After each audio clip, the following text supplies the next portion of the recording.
Hello, punters. Good evening, punters. Let's do this, eh? Let's get into it. All right. A lot to cover tonight, lads. A lot to cover. A lot to do. It's very busy in the zoo tonight. So we'll wait a couple of minutes for everyone to arrive and do what they have to do and take their seats, get ready for class, you know. I'm here a minute early, as I like to do, so that we can get business done, punters. Business done. We've got 5 meetings tonight. 5 meetings we're going to cover. All right? 5 meetings, punters. It's going to be a big day. It's going to be a very big day. 5 meetings. Guess what? I'm throwing you a bone tonight.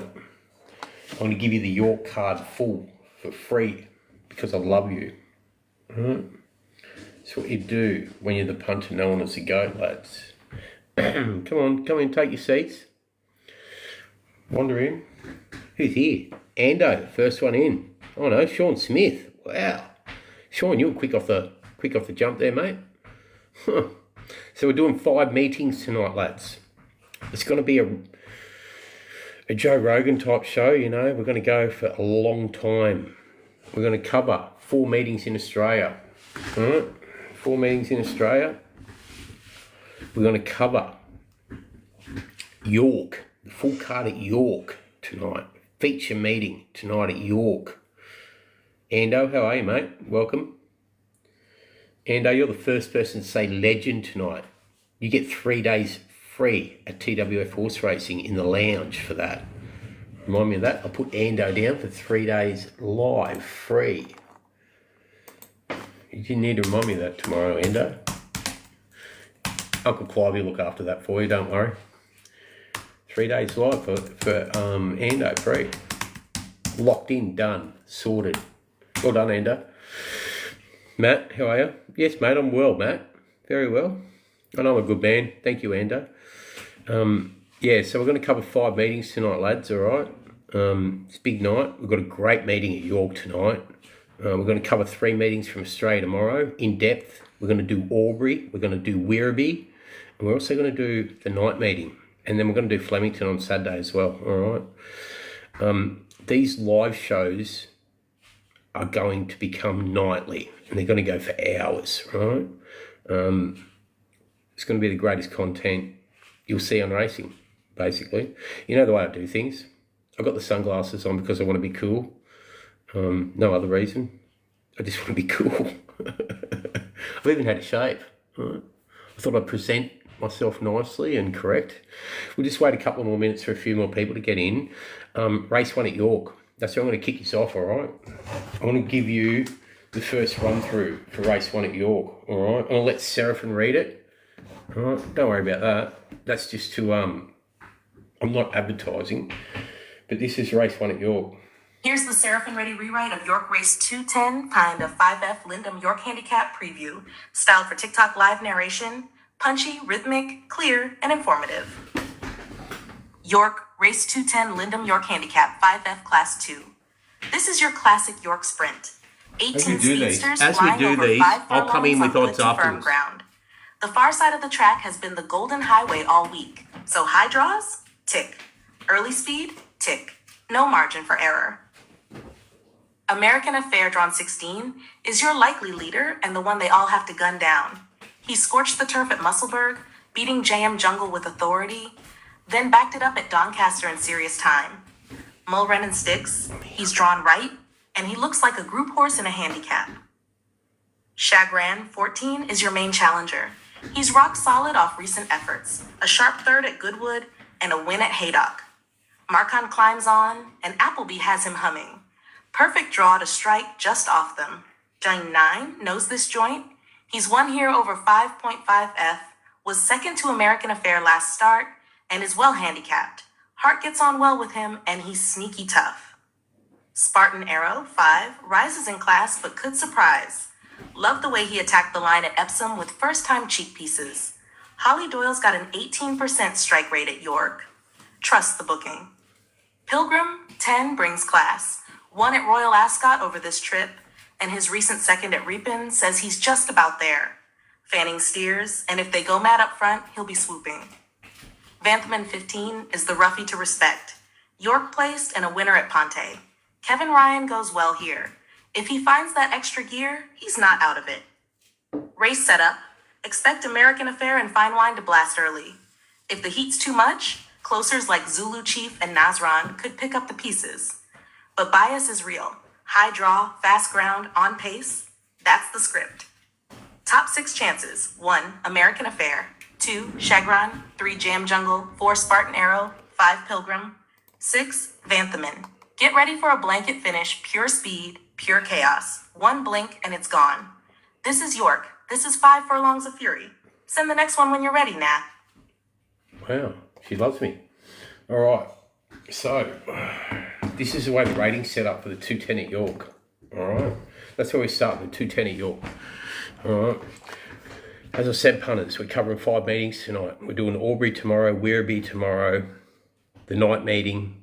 We're doing Flemington Saturday, and we're doing York on the run tonight, all in depth, all 5 meetings. Settle in. You're going to get a lot of winners tonight. You're going to be winning. Very simple. End of story. So let's go to the 210 at York. We've just heard Seraphin talk about it. I'll just listen to her once more. Here's the Seraphin Ready rewrite of York Race 210, timed a 5F Linda York handicap preview. Styled for TikTok live narration, punchy, rhythmic, clear, and informative. York Race 210 Lindum York Handicap 5F Class 2. This is your classic York sprint. 18 speedsters flying over 5 furlongs on good to firm ground. The far side of the track has been the golden highway all week. So high draws? Tick. Early speed? Tick. No margin for error. American Affair drawn 16 is your likely leader and the one they all have to gun down. He scorched the turf at Musselburgh, beating JM Jungle with authority, then backed it up at Doncaster in serious time. Mulren and Sticks, he's drawn right, and he looks like a group horse in a handicap. Chagrin, 14, is your main challenger. He's rock solid off recent efforts, a sharp third at Goodwood, and a win at Haydock. Marcon climbs on, and Appleby has him humming. Perfect draw to strike just off them. Jung 9 knows this joint. He's won here over 5.5F, was second to American Affair last start, and is well handicapped. Hart gets on well with him, and he's sneaky tough. Spartan Arrow, 5, rises in class but could surprise. Love the way he attacked the line at Epsom with first-time cheek pieces. Holly Doyle's got an 18% strike rate at York. Trust the booking.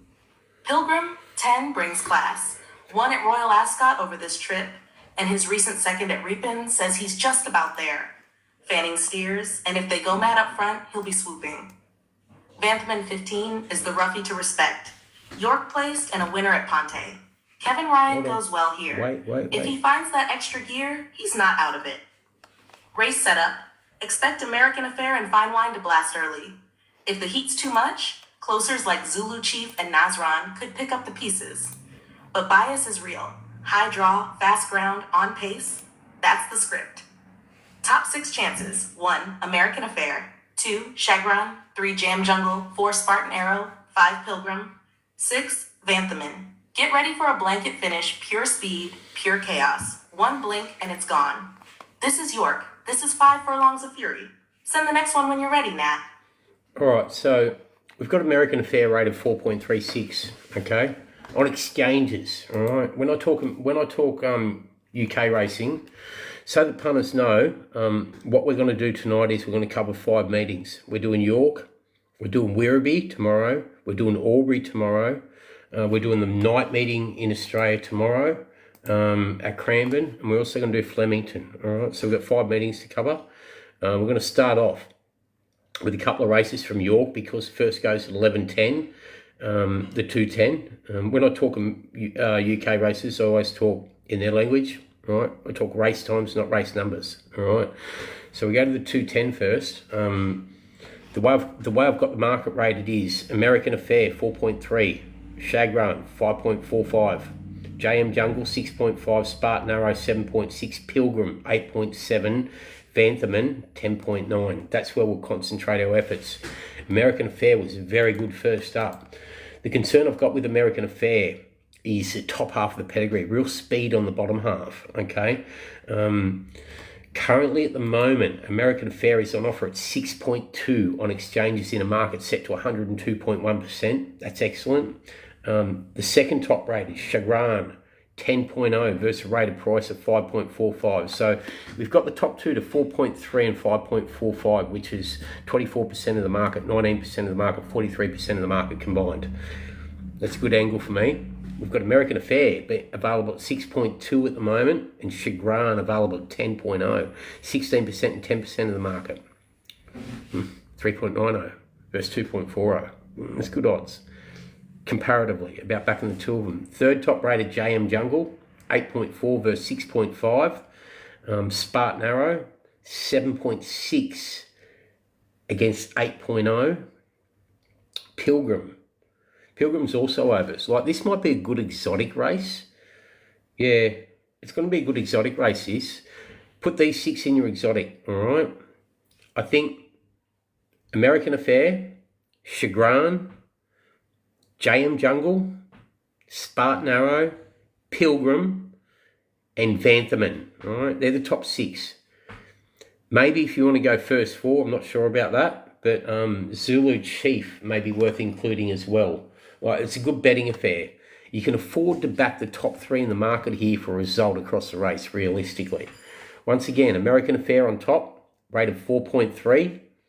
Chagrin, rated 5.5. JM Jungle, rated 6.5. Spartan Arrow, rated 7.6. I'll just give you the preview for that race again, because people are still wandering in. I'm not going to keep repeating previews all night as we move along, okay, all right? But I am going to do it across the first couple of races as people get in and get ready, okay? Because we're here for Australian racing, but I'm going to fill your pockets tonight on UK racing and a feature meeting at York, okay?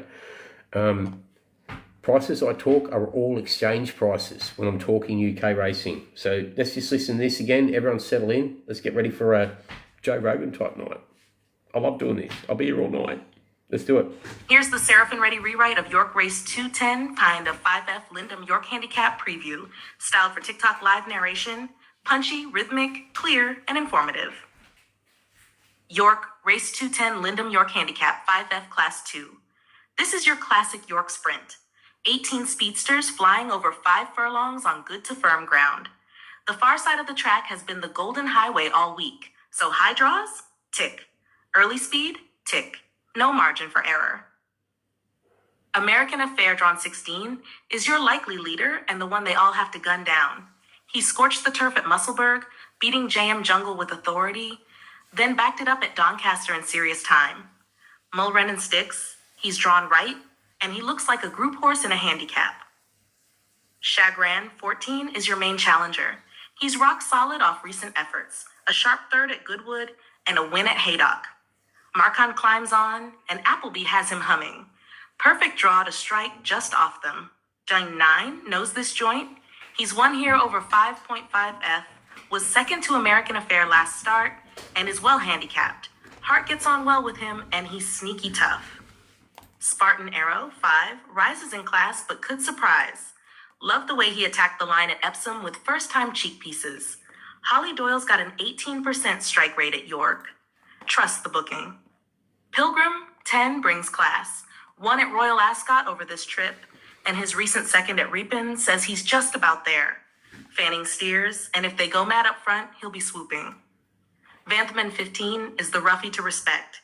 York placed and a winner at Ponte. Kevin Ryan goes well here. If he finds that extra gear, he's not out of it. Race setup. Expect American Affair and Fine Wine to blast early. If the heat's too much, closers like Zulu Chief and Nazran could pick up the pieces. But bias is real. High draw, fast ground, on pace. That's the script. Top 6 chances. 1, American Affair. 2, Chagrin. 3, Jam Jungle. 4, Spartan Arrow. 5, Pilgrim. 6, Vanthaman. Get ready for a blanket finish, pure speed, pure chaos. 1 blink and it's gone. This is York. This is 5 furlongs of fury. Send the next one when you're ready, Nath. All right, so the UK previews I'm going to run through pretty quick. We'll come back to them as we move through the night, but I just want to get the first couple out of the way so you can sort of set your night up and waiting for people to come in. We're here for Australian racing, but you know I love UK racing, and you know I do it everywhere and I do it well. Anyway, let's go to the 242 next. So it's American Affair on top. As I said, in the 210, American Affair on top rated 4.30, currently available 6.2. Chagrin, second top rated 5.5, being bet at 10.0. These are exchange prices. Bet on exchanges, punters, when you're betting this stuff. JM Jungle, rated 6.5, currently available 8.4. Spartan Arrow, rated 7.6. Available at 8.0, very minor overs. Pilgrim rated 8.7, being bet at 18.0. Lovely price about Pilgrim. Just want to go there for a second with those overs available on the 5. Yeah, but I see the starts out of Singspiel Mare. Okay, all right. And Vantherman, 10.9. See, Pilgrim's drawn. Let's go to Vantherman for a second. I will do this where I dive into the form a little bit as we move through this sort of stuff. I just want to go back to the 210. Hold on. Chagrin. Where was it? Spartan Arrow. Spartan Arrow. Yeah. Spartan Arrow. Pilgrim. The 5. Sorry.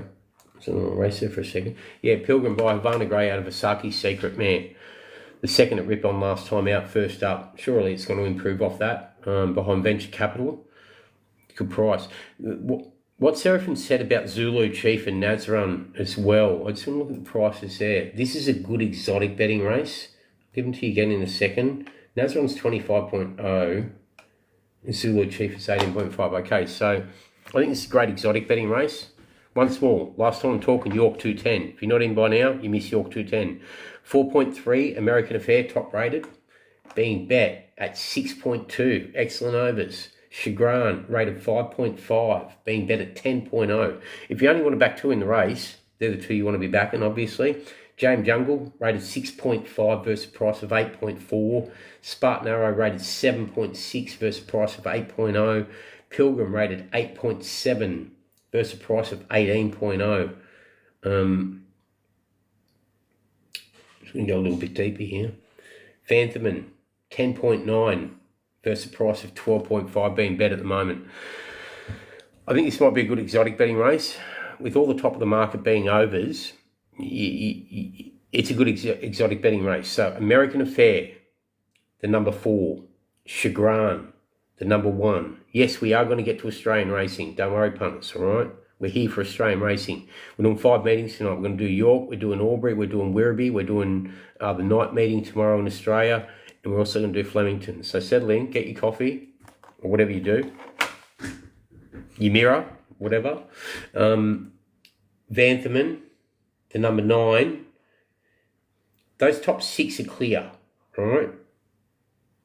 There's your first 4. You maybe box it that way if you want to go a little bit deeper, but I'm just looking at something. Zulu Chief and Nazarun. Zulu Chief, drawn 18. Yeah, you probably want to include Zulu Chief as well. But yeah, that's York race 1. Let's go to the second race at York, the 242. Let's have a listen to that. All right. Once we get past the 242 at York, we can start looking at a little bit of Australian racing, but we've got a lot to cover tonight. So yeah, settle in. 242 York. Here's your rewritten York Race 242, Oakmere Homes Hambleton Handicap Preview, cleaned up and stylized for a powerful Seraphin read on TikTok Live. York Race 242, Hambleton Handicap, 1 meter, Class 2. 14 go to post in a proper mile handicap. A blend of battle-hardened pros and new season risers. Good to firm ground, inside draw bias, and a long straight mean it'll be a race of timing and track craft. Blue for You, drawn 4, is the headline act. 3 wins over this track and trip. Returned with a strong third at Haydock and thrives with the visor on. O'Meara targets these races like a surgeon. Tudhope knows him cold, and the setup screams peak performance. Northern Express, drawn 8, ran second in this race last year and brings serious class. Winner at Ascot last July, placed at Red Car late in the season, and now the cheek pieces go back on. Carries weight, but he's earned it. Sisyphean, drawn 12, is the unknown threat. Lightly raced 4-yo with a demolishing C&D win off 80 last July. Now up to 92, and guess who rides? Ryan Moore. That tells you plenty. Massive upside if he's ready. La Trinidad, Excellent, 6, Nick. will push the tempo. Race is handy, and his recent thirst third suggests he's still got fire at 8 years old. But he's likely to set it up for a closer. Creef Turn, 11, won this in 2022. Comes in fresh off a win at Redcar, and while he's not getting any younger, he's tough and knows how to fight. Stan Edge, 3, is the dark horse. On the up, handled Doncaster smoothly over 7F, and with a low draw and pace to follow, he could burst through late. Big each-way potential. Tactically, expect La Trinidad and Creef Turn to ensure a decent gallop. Inside barriers will matter. Blue for you, Stan Edge, La Trinidad all draw sweetly. Closers with cover will be circling late.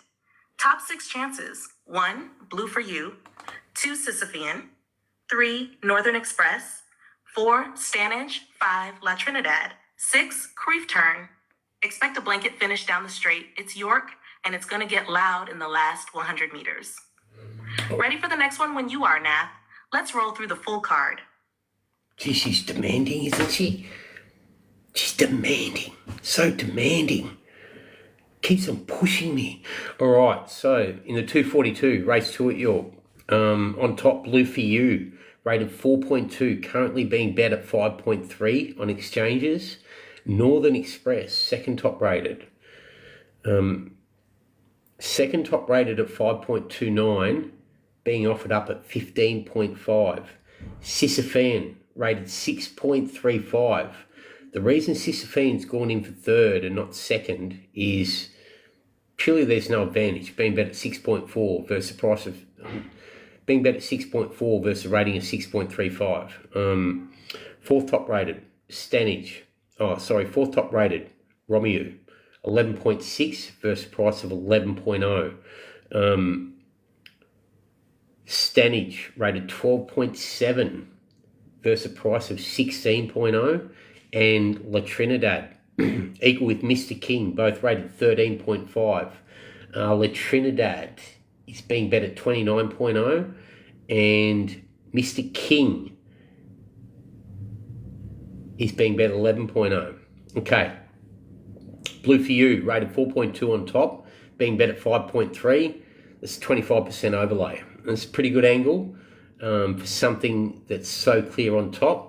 Let's go take a look at it quickly. Blue for You, punters. The number 4 in the 242. Yes, we will get to Australian racing. If you're late in, don't blame me. Take a seat and let's keep winning. Who thought of getting some professional help for your gambling issues? Yeah, Justin, I have. That's why I stay awake all night. Anyway, I'm not going to get involved in those conversations tonight because there's no point, is there? You can stay, but you just get muted for the night. You know the rules. Anyway, let's get on with the punters. Okay, the 4, Blue for You, on top by new approach out of a Kodiak mare. They go a mile, lovely pedigree. You've heard what Seraphin said about it. For those of you who have just come in, I'm going to give you the York 242 again. And here's your rewritten York Race 242, Oakmere Homes Hambleton Handicap Preview, cleaned up and stylized for a powerful Seraphin read on TikTok Live. York, Race 242, Hambleton Handicap, 1 meter, Class 2. 14 go to post in a proper mile handicap. A blend of battle-hardened pros and new season risers. Good to firm ground, inside draw bias, and a long straight mean it'll be a race of timing and track craft. Blue for You, drawn 4, is the headline act. 3 wins over this track and trip. Returned with a strong third at Haydock, and thrives with the visor on. O'Meara targets these races like a surgeon. Tudhope knows him cold, and the setup screams peak performance. Northern Express, drawn 8, ran second in this race last year and brings serious class. Winner at Ascot last July, placed at Redcar late in the season, and now the cheek pieces go back on. Carries weight, but he's earned it. Sisyphean, drawn 12, is the unknown threat. Lightly raced 4-yo with a demolishing C&D win off 80 last July. Now up to 92. And guess who rides? Ryan Moore. That tells you plenty. Massive upside if he's ready. La Trinidad, 6 will push the tempo. Race is handy, and his recent thirst third suggests he's still got fire at 8 years old. But he's likely to set it up for a closer. Creef Turn, 11, won this in 2022. Comes in fresh off a win at Red Car, and while he's not getting any younger, he's tough and knows how to fight. Stan Edge, 3, is the dark horse.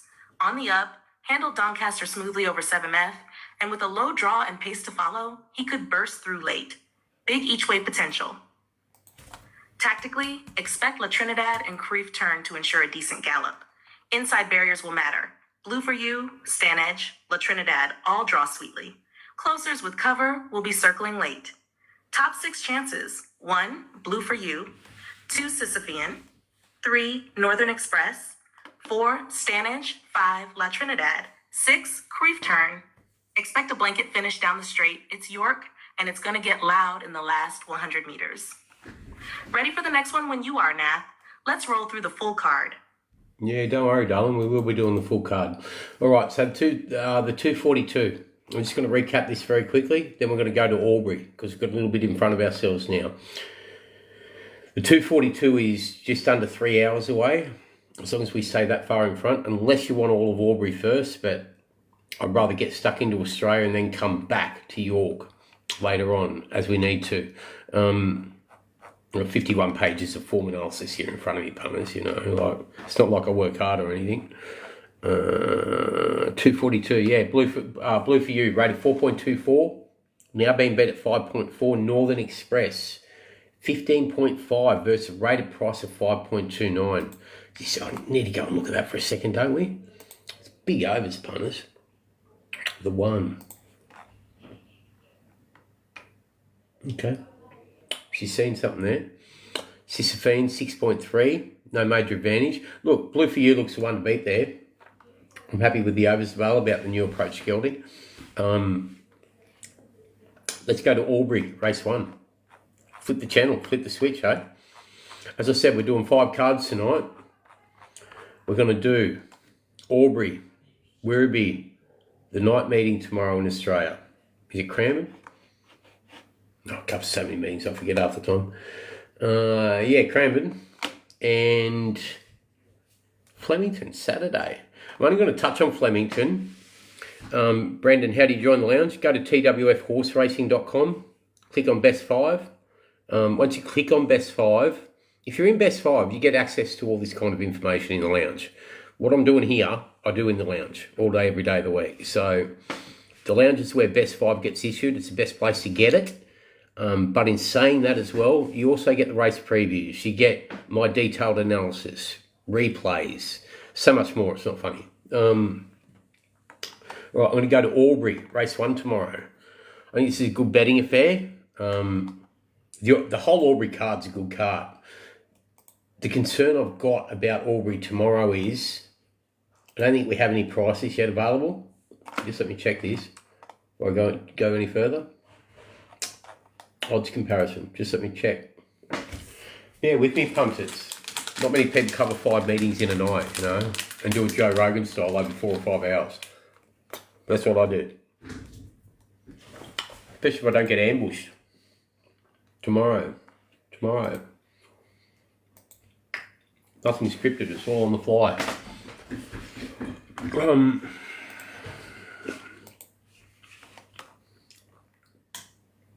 And it defies belief that I can frame markets for every meeting around Australia to 100%, but bookmakers that have teams of 24 medalists can't frame a market for the next day's racing. What world are we living in? When on Thursday night at 9 p.m, no one's got a market up for Albury race 1 tomorrow. What's going on there? Anyway, let's pull the form up and have a look at this quickly. I'll flick through it. Albury race 1. They go 1175.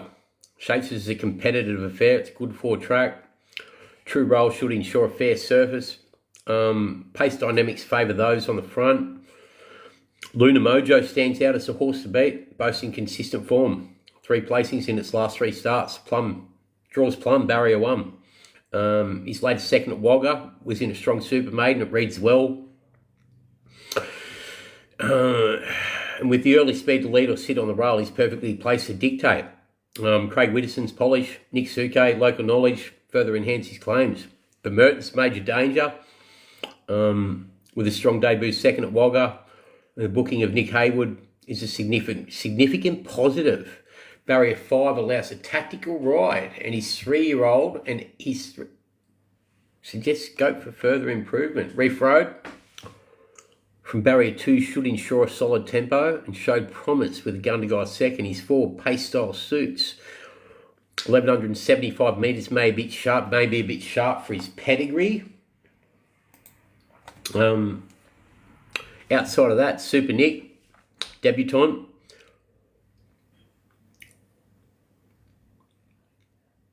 Has upside as a 3-year-old. Blake McDougall's expertise. The way I've got the market, race 1 Albury, Luna Mojo 2.70, Bemerton 4.3, Reef Road 6.5, Super Nick 8.7, All the Moves 16.0, American Rust 21.0. Let's have a look at the top end of this market. Luna Mojo 2.7, Bemerton. The Hello Crown. Geez, the trial win at Wagga was good on the 16th of April. It'd be good to have prices for this meeting, but we don't have prices yet. These previews will all be up on twfhorseracing.com. Meow. To answer your question, I don't know, you ask me. Go and track my history over social media over the last 30 years. You won't find social media for the last 30 years, but go to Facebook, type in Nathan Lynch, and type in these 2 hashtags. Hashtag we win when you win. Hashtag another winner. All right. Just go and do that. Nathan Lynch, hashtag form analysis 101. Go to my YouTube channel, which has got a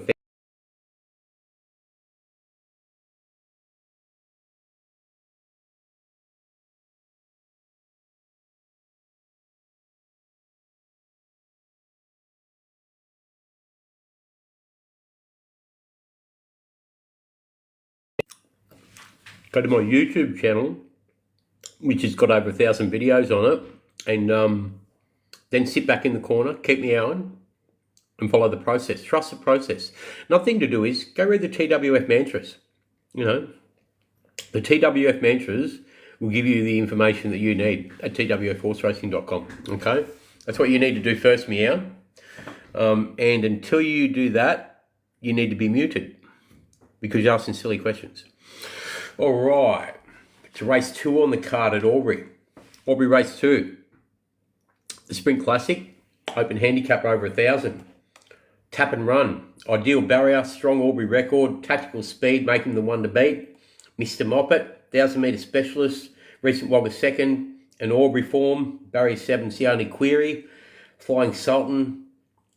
Has a class edge and an Albury record of 3 wins. Offset by top weight and wide barrier. Could be a query. Scoffer, recent Albury 900 metre win, barrier 2, 1,000 metre record, make him a value chance if the market plays that way.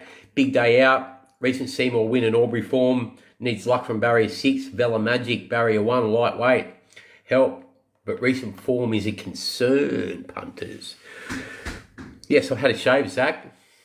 You come on these places and you never know who you might meet. Who you got for the Doom in 10,000? Ashton, it's a little bit early for that. Let's dig into tomorrow and York tonight. For those that have just come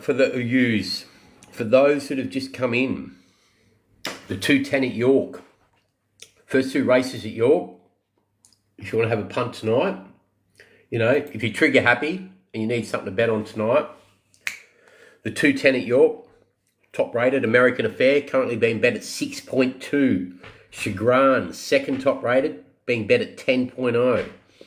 If you topple those 2 up, 6.2, 10.0, 16% of the market, 10% of the market, you got them to 3.90. When I talk UK racing, I'm always talking exchange prices. The second at York, the 242 over a mile, 8 panels on top. Oh, yeah. Listen. Why don't you just listen to the 242 at York again as a few more people settle in? I know a few of you have heard this already, but, let them wander in. Sometimes people are a bit slow. Here's your rewritten Don't want to York stay for Race winners. 242 I can't stop you. Oakmere Homes Hambleton Handicap Preview, cleaned up and stylized for a powerful Seraphin read on TikTok I'm trying to find Live. me bait. York Race 242 Hambleton Handicap 1 meter Class 2. 14 go to post in a proper mile handicap. A blend of battle-hardened pros and new season risers. Good to firm ground, inside draw bias, and a long straight mean it'll be a race of timing and track craft. Blue for You, drawn 4, is the headline act. 3 wins over this track and trip. Returned with a strong third at Haydock and thrives with the visor on. O'Meara targets these races like a surgeon. Tudhope knows him cold, and the setup screams peak performance. Northern Express, drawn 8, ran second in this race last year and brings serious class. Winner at Ascot last July, placed at Red Car late in the season, and now the cheek pieces go back on.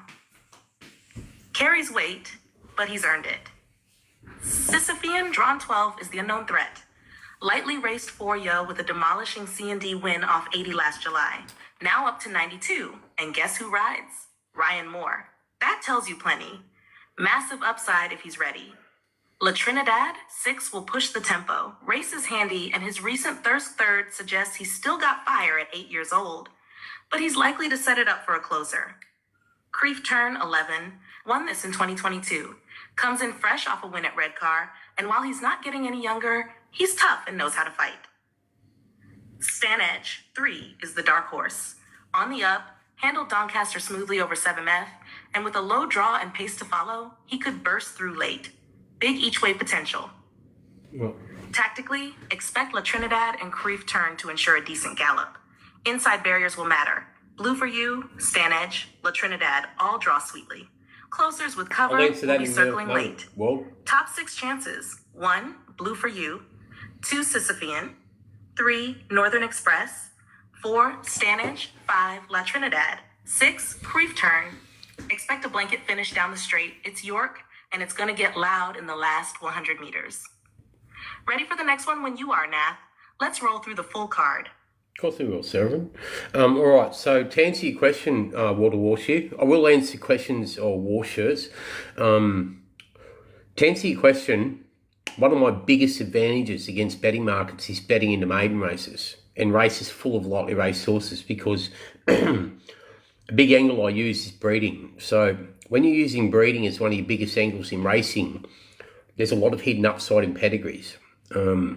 You go back to the second dam of a horse or the third dam of a horse, and the second dam might be an Oaks winner, and the third dam's produced 4 stakes winners of 8 stakes races, and the Oaks winners only had 2 to run, and one of them was never any good, and the other one was a filly, and she's got 1 stakes winner from 1 to race. You know what I mean? Like, there's a lot of hidden upside in understanding pedigrees, and it creates an angle that not many punters understand.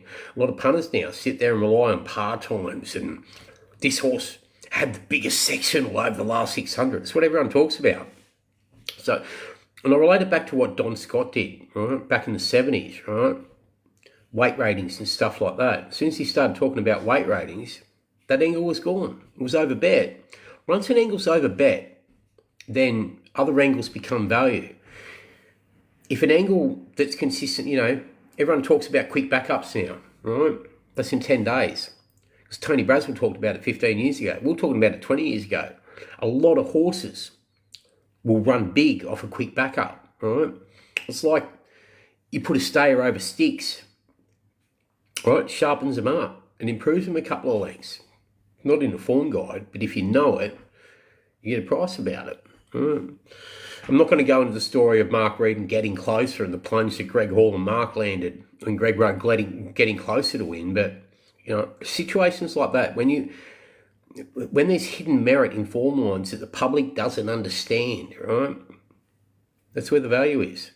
You guys keep following all the trends. Don't follow the trends. Right? Find angles that win, because when you have one angle here that's overbet, right? For every action, there's an equal and opposite reaction. It's the law of science. The same in betting. If something's 20 to 1, occupying 5% of the market, then all of a sudden it's into 10 to 1, occupying 10% of the market. That's a 5% adjustment in the market. That adjustment in the market has to be shown somewhere else, right? So it's like a game of whack-a-mole at the end of the day, right? I do a lot of reverse engineering of races with OpenAI, right, to reverse engineer moments of chaos, right? When you can back 40 to 1 winners consistently and explain them and do it publicly on the internet, they're chaos moments, right, or black swan moments. If those 40 to 1 moments become 8 to 1 moments because the public is starting to back them all the time, that's 2.5% compared to 12.5% of the market. So swinging 10% in the market, right?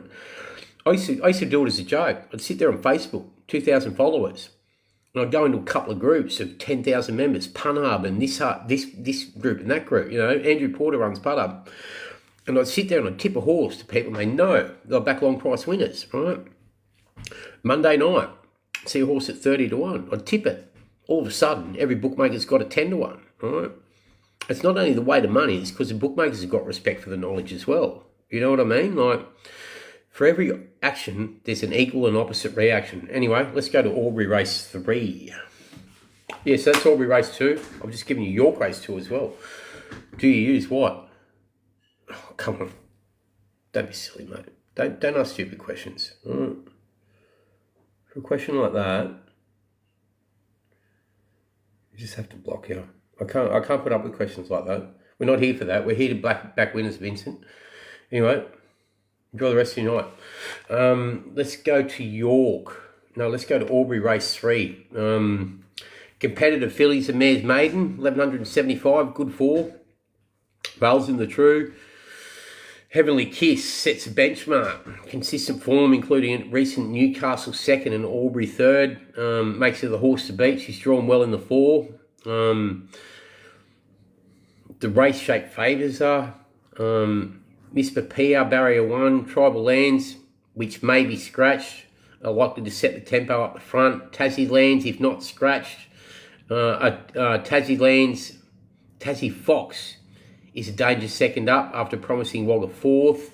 Look, there's 4 major chances in the race. Heavenly Kiss, consistent form, ideal barrier, strong closing speed. Tassie Fox, promising debut, scope for improvement. McDougall's a plus, Gold Candle, peaking 3rd up. The Leeton 3rd was solid. The claim helps. IYKYK. What a name. IYKYK.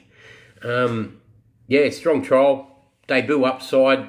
The white barrier is a query. I'm just going to go and pull the race up for a second because I want to talk about this race for a second. I've got a lot of respect for Craig Widdowson. That trial win at Wagga over the Sweeney for IYKYK was good. If it can overcome the alley, it's a big chance. I think they'll bet a price about it tomorrow. I don't think there's any markets still. Yeah, still no markets up yet. Fuck me. Wow. Crazy, isn't it? It's 9:12 on a Thursday night. This race is, 18 hours away. And you can't get a market there. It's pretty crazy. Yeah, so that's the 3rd at Albury. The top 4 again, Heavenly Kiss, Tassie Fox, Gold Candle, IYKYK. Look, if you're going to TWF, if I'll answer that question in a second, World of Warships. If you're going to TWF horse racing each day, you get a lot of my previews. They're up there every day, you know. A lot of days I'll put up 2 or 3 quaddies. Just for you, so you've got great information, and it's always great information. It's just, if you don't know how to understand how to bet ratings, message me, I'll teach you. But understanding ratings is one of the biggest aspects of betting. It's important. You're going to walk into a street, pay $500,000 for a house, where the average has only been $420,000 for the same 4 brick and 2-bedroom lock-up garage, blah, blah, blah. No, you're not. You know, you're paying overs. Your bank won't let you. They won't give you the loan. They'll give you a loan for fucking 420, but they're not going to give you a loan for 500. You know, not stupid. Albury Race 4. Let's go Albury Race 4. We'll get through this Albury card pretty quick because we've got 5 cards to cover tonight. I'll do Flemington after this because I know a lot of you want. But you've got that. What do benchmarks mean? £1. All right. So to understand benchmarks properly, you need to get deep in UK racing. You need to understand Hong Kong racing, right? I'm not saying that they use benchmark racing, but horses are handicapped by performance at the end of the day. So a BM58 is horses that are rated 0 to 58, right? A BM64 is horses that are rated 0 to 64. And 0 to 70 is a BM70, right? Here in Australia, they go up by £6, right? Which is equivalent to 2 lengths. Slightly less, right? That's why I always say a class factor, if you go watch my videos on YouTube, each class factor is 2 lengths, right? I'll round it to 2. In the UK, you hear them talk about horses that are tumbling down the handicap, you know. They might have won last time out in a class 3 when they were rated 84, right? And they've got up to a rating of 92 or whatever because they've won again. They go up £7 in the handicap up to 91. They struggle to win at 91. And over the next 3 or 4 starts, they'll come back down to 84. You know what I mean? And you'll see a lot of trainers in the UK, because of the way they handicap horses, they'll start a horse, especially on the all weather, they'll start it 3 or 4 times over 10 days to beat the handicapper. Right? Happens all the time. When I first started doing form, there was none of that. It was class 1, class 2, class 3, class 4, class 5, class 6. Once you become a class 6 horse, it's very hard to win a race because you don't get any relief when you get to class 6. But if you go from BM58 to BM64 to BM70, and BM70 is your level, and you find that level, and your handicap goes from 68 back down to 61, well, then you qualify for a BM64 again, right? You might be at the top of the weight scale in that BM64, but you're back at where you can win a race. You're a 6-year-old gelding that's had 35 starts. You're back at a winnable level. It makes racing more competitive for owners at the end of the day. It's a better class structure. Over in America, they have claimers and handicappers, right? Claimers and allowances, right? You see owners, they'll have a horse that's consistently going around in 80k allowances, right? And they drop it back to a 30k claimer, right? What does that mean? I mean, claim it for 30,000, right? You go to the jockey club, you put in a claim on the horse. It's not the first person that claims the horse then goes into a lottery who wins the claim. They use similar types of races at the lower levels when they've got banded stakes and stuff like that in the UK, but the most truest class system in the world is American racing, right? Because it's on prize money value, basically, at the end of the day, right? It's called, you'll see them in that, it's called a drop and sell, right? Or a drop and claim. You know, you might be running around in optional claimers, right? You run around in 50k optional claimers where there's an option on the claim. You don't have to have a claim on your horse, but that means you're going to carry £6 or £7 more than if you offer the claim. If you offer for your horse to be claimed at 35,000, you'll get in £10 below, right? American racing is one of the greatest markets in the world because the class structure is very true, because it's dominated by money. Yeah, and you'll see a filly or a mare, a 5-year-old mare going around that's put down to a drop and sell level or a drop and claim level, and they paid 1.4 million for her, but she's a hack, can't run. They want to breed from it, right? You can claim for 30,000. The second dam might be an Oaks winner, or ran second in a Beverly D Stakes or something like that, right?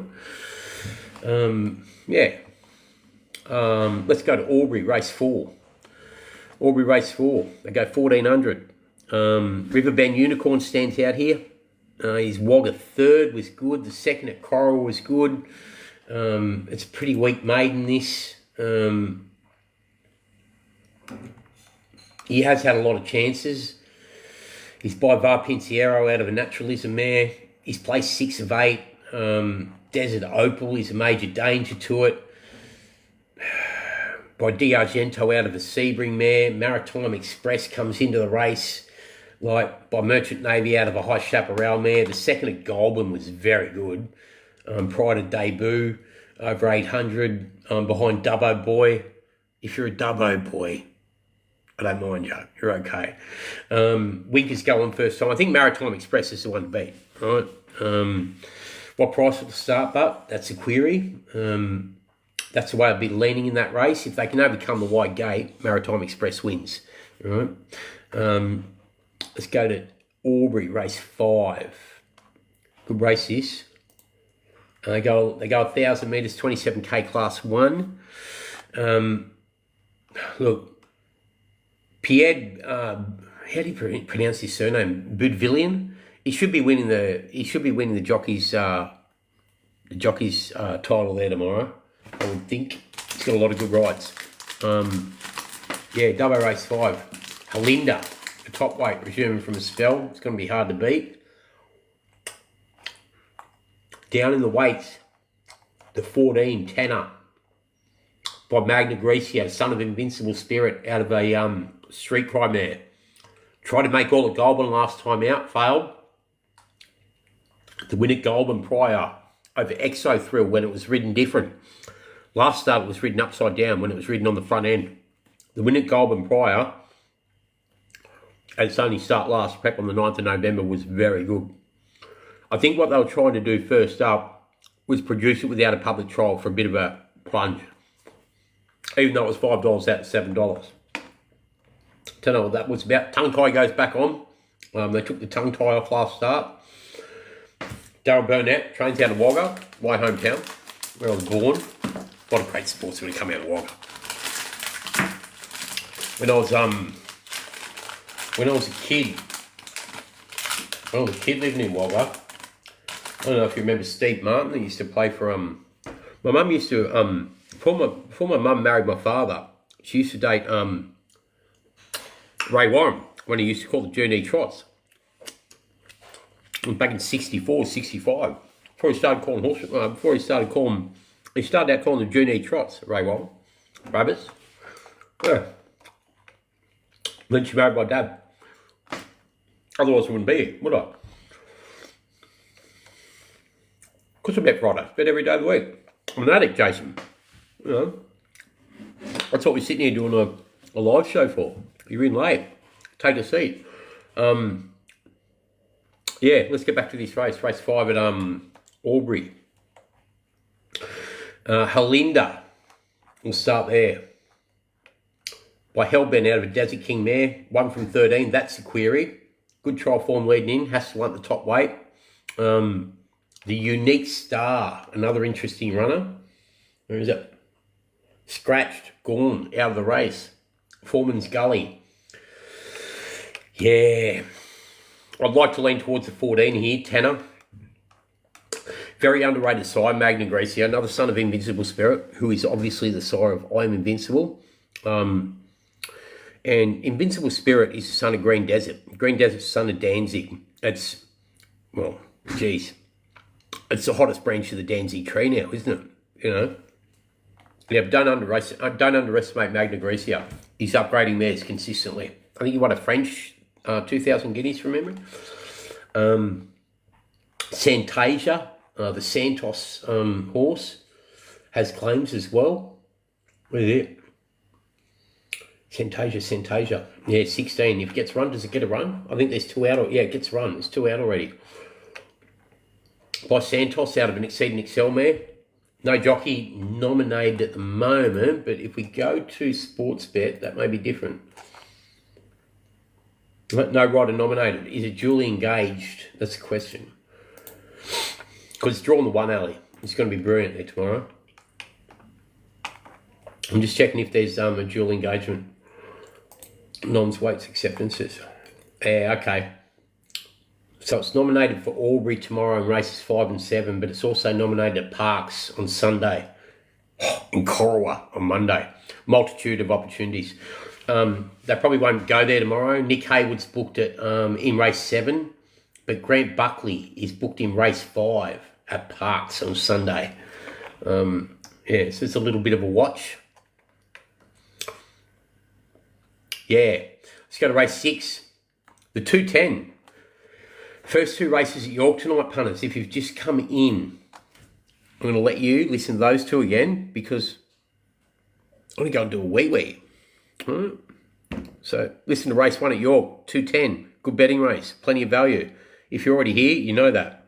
Here's the Seraphin Ready rewrite of York Race 210, kind of 5F Lyndham York Handicap preview, styled for TikTok live narration, punchy, rhythmic, clear, and informative. York Race 210 Lyndham York Handicap 5F Class 2. This is your classic York sprint. 18 speedsters flying over 5 furlongs on good to firm ground. The far side of the track has been the golden highway all week, so high draws, tick. Early speed, tick. No margin for error. American Affair drawn 16 is your likely leader and the one they all have to gun down. He scorched the turf at Musselburgh, beating JM Jungle with authority, then backed it up at Doncaster in serious time. Mulren and Sticks, he's drawn right, and he looks like a group horse in a handicap. Chagrin 14 is your main challenger. He's rock solid off recent efforts, a sharp third at Goodwood and a win at Haydock. Marcon climbs on, and Appleby has him humming. Perfect draw to strike just off them. Dung 9 knows this joint. He's won here over 5.5F, was second to American Affair last start, and is well handicapped. Hart gets on well with him, and he's sneaky tough. Spartan Arrow 5 rises in class but could surprise. Love the way he attacked the line at Epsom with first-time cheek pieces. Holly Doyle's got an 18% strike rate at York. Trust the booking. Pilgrim 10 brings class. Won at Royal Ascot over this trip, and his recent second at Ripon says he's just about there. Fanning steers, and if they go mad up front, he'll be swooping. Vanthman 15 is the roughie to respect. York placed and a winner at Ponte. Kevin Ryan goes well here. If he finds that extra gear, he's not out of it. Race setup. Expect American Affair and Fine Wine to blast early. If the heat's too much, closers like Zulu Chief and Nazran could pick up the pieces. But bias is real. High draw, fast ground, on pace. That's the script. Top 6 chances. 1, American Affair. 2, Chagrin. 3, Jam Jungle. 4, Spartan Arrow. 5, Pilgrim. 6, Vanthaman. Get ready for a blanket finish, pure speed, pure chaos. 1 blink and it's gone. This is York. This is 5 furlongs of fury. Send the next one when you're ready, Nat. Right. This is a great betting race, 242. The top 2 in this, I think Blue for You is well placed here. I'm gonna play it for you again for you guys who have just walked in because you want to be on this. Here's your rewritten York Race 242, Oakmere Homes Hambleton Handicap Preview, cleaned up and stylized for a powerful Seraphin read on TikTok Live. York Race 242, Hambleton Handicap, 1 meter, Class 2. 14 go to post in a proper mile handicap. A blend of battle-hardened pros and new season risers.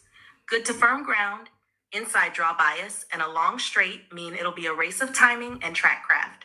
Blue for You, drawn 4, is the headline act. 3 wins over this track and trip. Returned with a strong third at Haydock and thrives with the visor on. O'Meara targets these races like a surgeon. Tudhope knows him cold. Hold on, Stanley, and the I'll tell setup you. screams peak performance.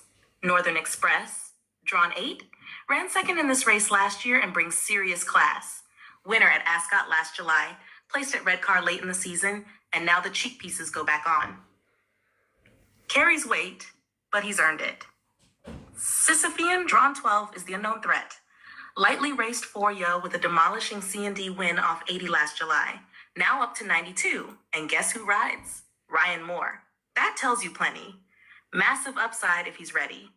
La Trinidad, 6, will push the tempo. Race is handy, and his recent Thirst third suggests he's still got fire at 8 years old. But he's likely to set it up for a closer. Creef Turn, 11, won this in 2022. Comes in fresh off a win at Redcar, and while he's not getting any younger, he's tough and knows how to fight.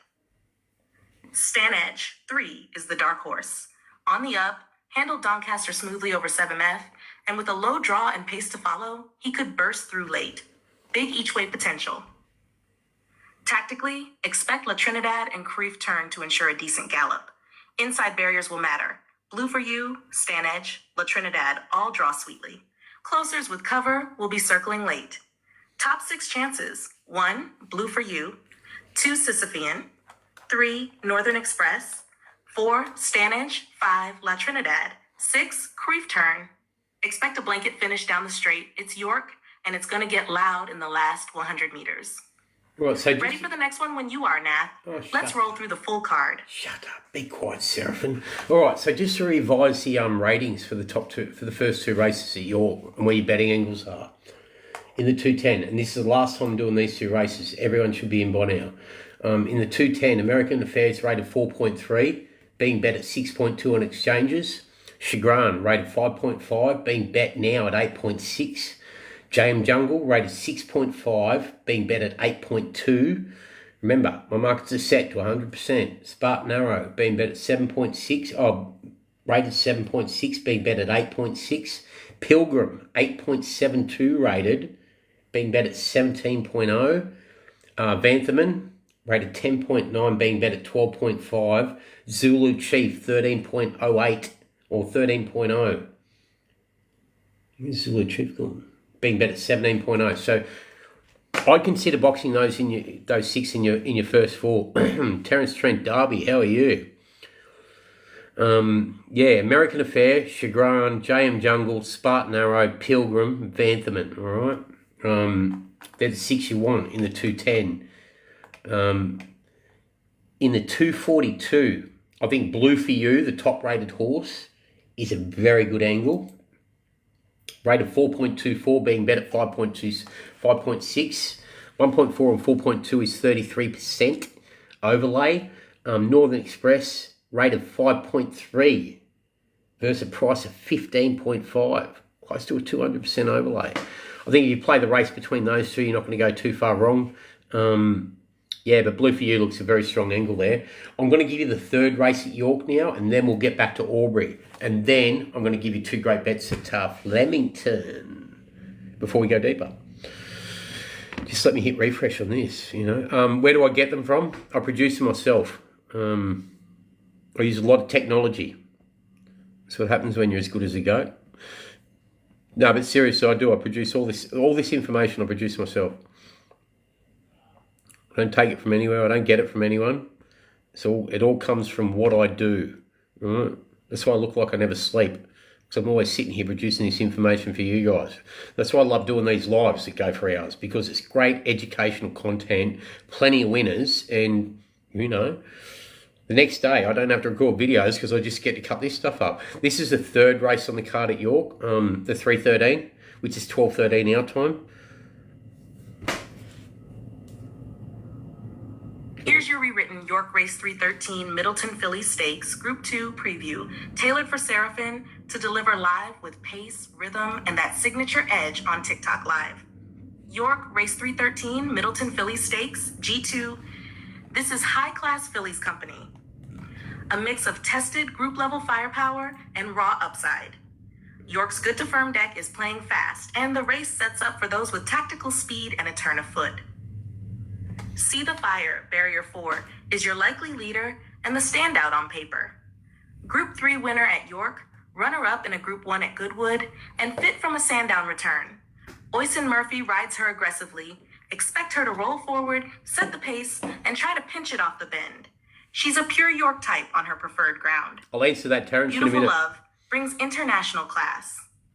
Group 3 winner in the States, ran 4th in a Grade 1 at Del Mar, and while her Newmarket run was a bit off, Buick and Appleby won't miss twice. She'll stalk the pace and pounce late, suited by the 1min2F trip and rattling ground.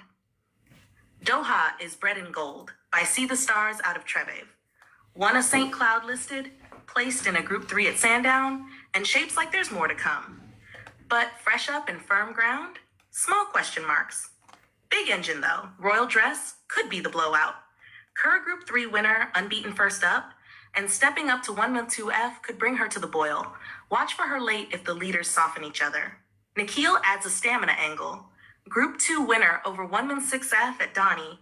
This trip might be short of her sweet spot, but she placed here over 1min2F in listed grade and stays forever. If they crawl, she comes into it. Shoe Life is the X factor. Crushed them in Italy in a Group 2, but this is a different arena. First go in the UK, new ground, new pressure. Could run top 3, could flop.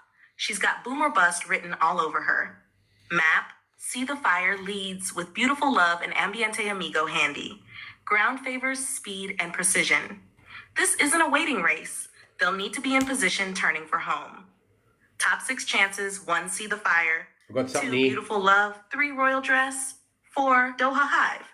Nakil. 6, Shoe Life. Eyes on See the Fire. She's got the track, the pace, the rider. But don't blink. Double The figure cavalry's odds, I've got coming. something. Next race when ready, mate. Let's keep ripping through them. Seraphim, be quiet. Okay, the outsider in this field, Sue Life, all right? It's by Sioux Nation, out of a Rip Van Winkle mare. They go 10.5 panels. Geez, bred to get the trip all day, every day of the week. It's being underestimated, this horse, Sue Life. It's currently 30.0 on exchanges. Top 4 finish. Let's go top 3 finish. Top 4 finish, the market set to 408% or 102.75 or something like that per horse. 102.75 per horse. Great market. 3.2 for Sue Life to finish top 4 in a field of 8. Should be 1.6. All right. That is a great betting angle. If you get on the exchanges now and you get the 3.2 Sue Life, great value. The number 8, all right?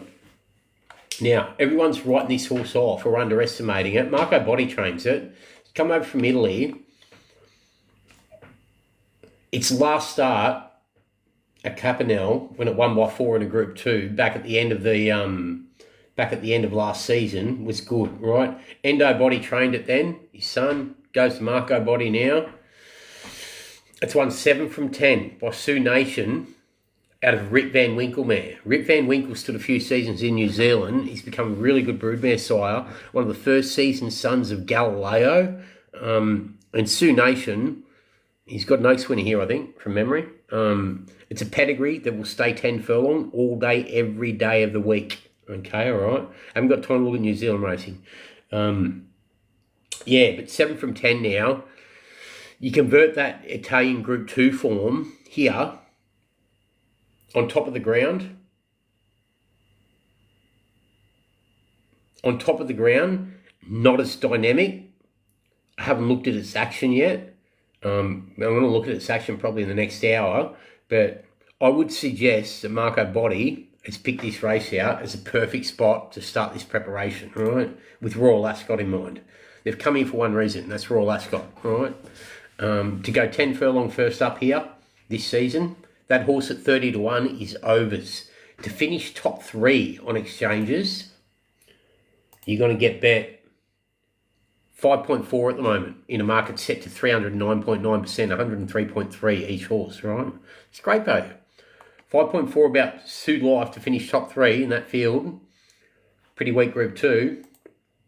Yeah, I like it. I like it. I like it. I really like it. I really like it. It should not be the outsider in that field. I'm telling you, all day, every day of the week. Race 3 at York, the 3:13, Sue Life, right? You can sue me tomorrow if it doesn't run a drum, all right? So that's the 3:13 at York. Top rated, See the Fire, got it rated 2.87. It's unders at even money on exchanges. It's probably on odds on with books. Beautiful Love, 4.0.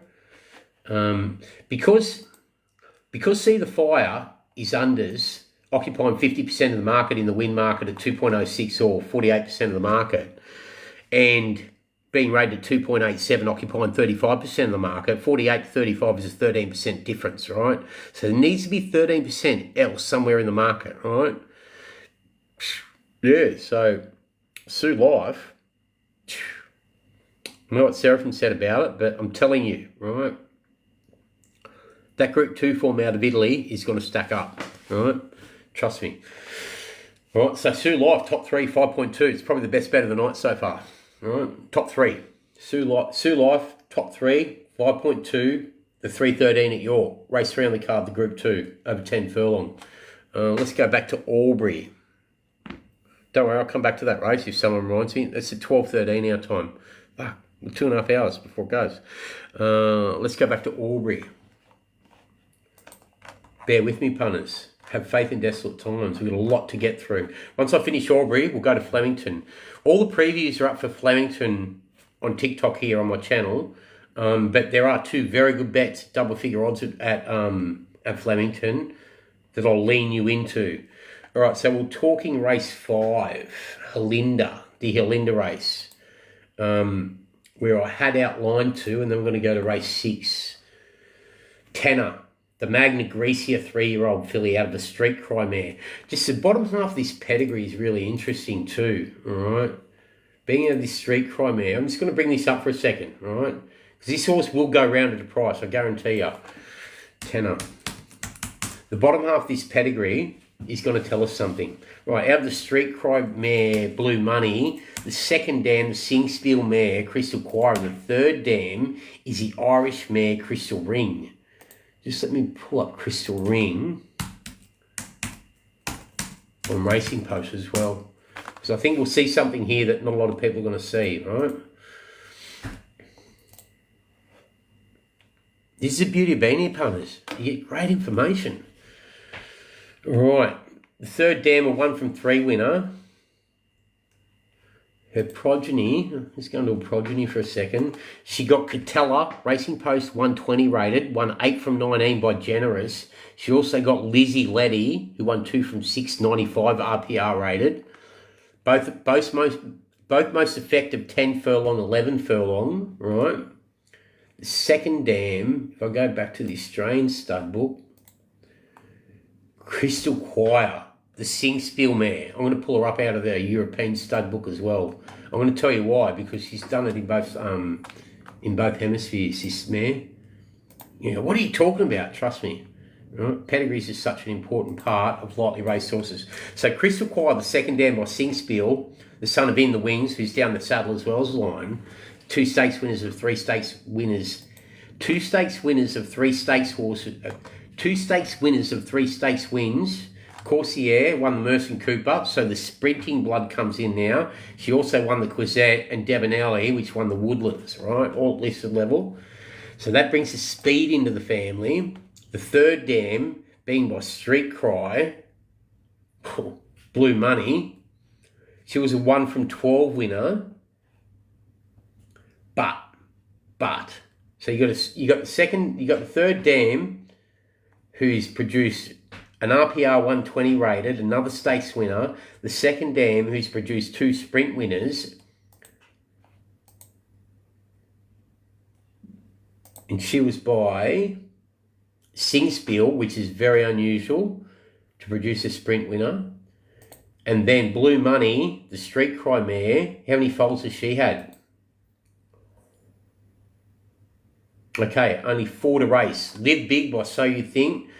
Pharaohacious by American Pharaoh. Must Be the Money by No No Never. And then Tenor by Magna Grecia.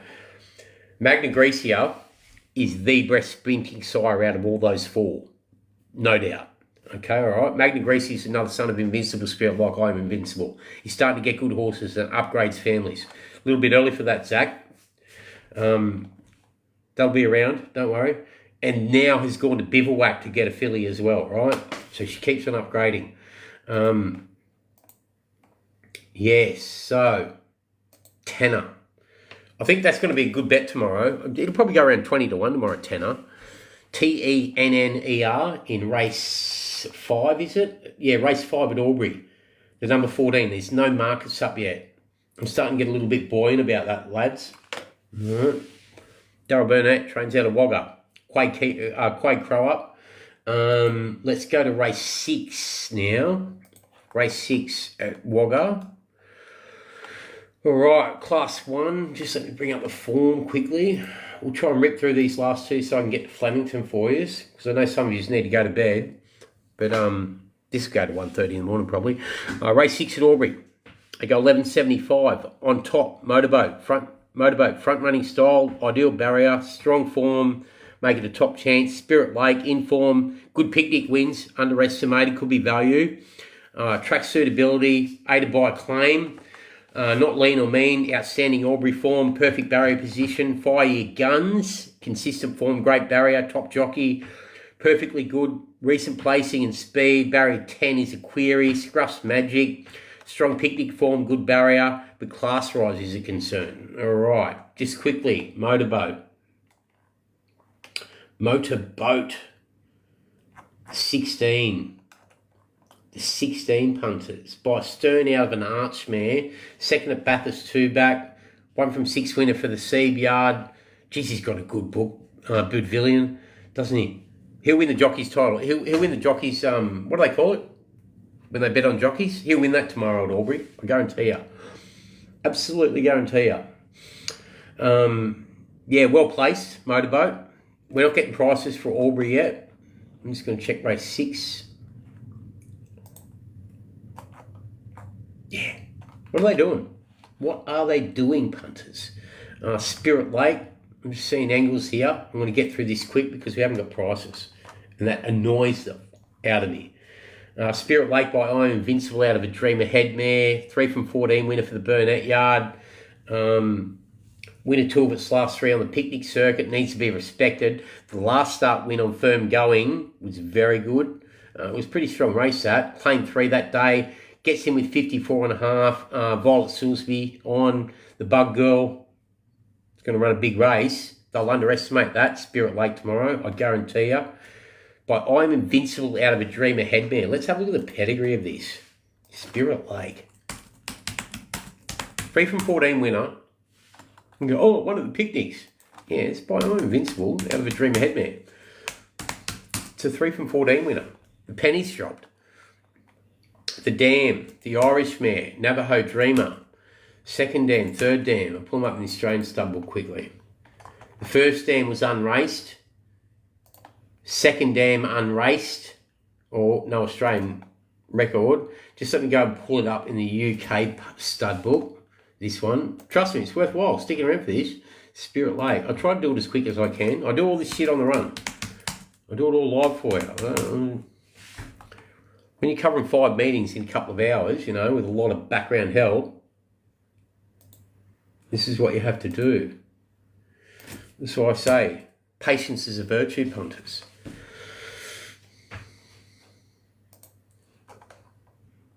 Yeah, right. She was placed 4. She was placed 4 of 21. No, that's the wrong dam, sorry. Bear with me, this is worth keeping on. Oh, Navajo Dreamer. Fucking hell. Navajo Dreamer. I get so excited sometimes. Alright, so she's a 2015 mare. Seriously, this is worth knowing. This one coming off the picnic circuit. This is where the hidden merit lies in this horse. Okay, only ever started 6 times. Started its career in Naas. Ended up in Keeneland. Alright. In a 31k allowance race, running second to a Group 2 winner. Prior to that, second at Curra to Golden Spell. Golden Spell. Sold your horses, punters. Understand what you're looking at here. Golden Spell. There's a lot to be known from this. It's worthwhile spending 1 minute here. The Alcazim mare. Form. Trust me. She's a 3 from 17 winner. She's listed placed to a Group 2 winner. She was only 2 lengths off a Group 1 winner Actress. It's a good pedigree. All right, you go back to the second dam. The Indian Express mare. The Indian Ridge mare, Indian Express. I won't go back. All right. Huh. Here we go. Here we go. Here we go. She got. So the first dam is a half to Ashdown Express, who's by Ash Kalani, who stood in New Zealand for a couple of seasons, son of Danzig. That's why they've tried to nick this horse the way they have. RPR rated 121. Second best horse by Alharth, Tajneed, rated RPR 111. Another black type horse. Third best from her. Ho Buzzard by Alharth, 4 from 15 winner, rated 111. Fourth best she got, 5 from 43 winner, Dunno, rated 102 RPR rated. You don't see many mares get 4 horses that are RPR 100 plus, right? 102, 111, 111, 121, right? The dam is a half to these 4, right? We're starting to look at a pedigree that says something. Now, Just quickly, punters. By I'm Invincible. It's by Invincible Spirit. It's by Green Desert. It's by Danzig. There's your cross. There's your nick. That's what they're trying to replicate. So Spirit Lake tomorrow, in with 54.5 kilos. Drops 10.5 kilos off that last start win in record time. In record time on the picnic circuit. Record time on the picnic circuit at Bora. You're going to go, Bora. Trust me. This is a classic Humbleton angle, all right? All right, Zelko Rajanovic, David Walsh. This is a classic Humbleton angle coming off the picnics. Humbleton will be on that horse tomorrow, I guarantee you, all right? Absolutely guarantee you. Absolutely guarantee you. As soon as markets come up tomorrow morning for Spirit Lake in race 6 at Albury, get on it. Get on it. They'll probably bet, what's that field like? Just let me flick through the field. How deep's the race? Perfectly good. Rocket Rudy, 1 from 4. What alley's it drawn? It's drawn the 8, perfect. Darryl Burnett, he's a smart trainer. Yeah, probably going to bet you 15 to 1 tomorrow, I reckon. Maybe 20 to 1. Maybe 12 to 1. But yeah, 3.5 over the place. That's great. That's a great angle. You might get better. You might get a better price than that. The 16 motorboat. Yeah, so motorboat top rated 5.40. Spirit Lake second top rated 6.0. Not Lean or Mean rated 6.5. Fire Your Gun 7.8. Perfectly Good 9.6. I would say bookmakers, odds makers will make Perfectly Good the favourite. Yeah. Also, if I join the lounge tonight, will I get... Yeah, of course you will. Yeah, of course you will, World of War shirts. Yeah, you're in. When you're in, what generally happens in the lounge is Clive, the lounge manager, goes through each night about 10 o'clock, and if you're not in for the next day, he ejects you from the lounge then, and you just pay the next morning and you get back in the lounge. You flick him a message on WhatsApp and you're back in, you know. Yeah, of course. If you're in tonight, he probably won't put you in tonight, but if you tell me, I can go and put you in the lounge. Like, I can check the back end and put you in there straight away. You're not going to get anything there tonight that you're not getting here, all right? I won't update the lounge again until tomorrow morning. Like, what I'm doing here, that doesn't go to the lounge. This is just all NATHO Live, you know, because I'm bored. I don't have a girlfriend. I've only got you guys, you know. That's why I was so distraught for a week when I got banned. Let's go to the 7th at Albury. Race 7 at Albury. All right. So, yeah, Spirit Lake. I think that's a good angle tomorrow. Race 7 at Albury. They go 11.75 again, 27k tag, benchmark 66. My mother. All right. I'll tell you this quickly. Her and her girlfriend, 1964, were hitchhiking between Wagga and Albury. Right. Go to a disco. Right. Just when she was dating Ray Warren, right, before she married Dad, right, to go to a disco, get picked up by 2 blokes, right, hitchhiking. They got a little bit concerned, you know, these 2 guys. They thought they were in a little bit of trouble. Good chance to get out of the car. Not they were in deep trouble, but the way they were talking to them and stuff like that. So fast forward to the 90s. I've told a few of you this before. Fast forward to the 90s. I'm sitting in Mum's house. Right, having a coffee with her one day. Right, it's a date. She looks at me. This is a day. Ivan Milat's photo first came on TV. My mother's never drunk, never done anything like that, right? She looked at me and she said, Nathan, that's the man that picked me and my girlfriend up when we were 18 years of age, hitchhiking from Wagga to Albury to a disco. There's a bloke in the passenger seat, right? Looked exactly like him. No word of a lie. It was Ivan Milat and his brother. My mother's never drunk, never done anything like that. Never told a lie in life. Right? Yeah, so she got picked up by Ivan Milat and his brother. 1964. 64, 65 it was. True story. Let that send a little bit of a shiver down your spine. Do the research if you want. Wagga to Albury. You know where Ivan Milat lived. Anyway, that's a little side story. Yes, so if he had have had his way that night, you wouldn't be getting these tips now.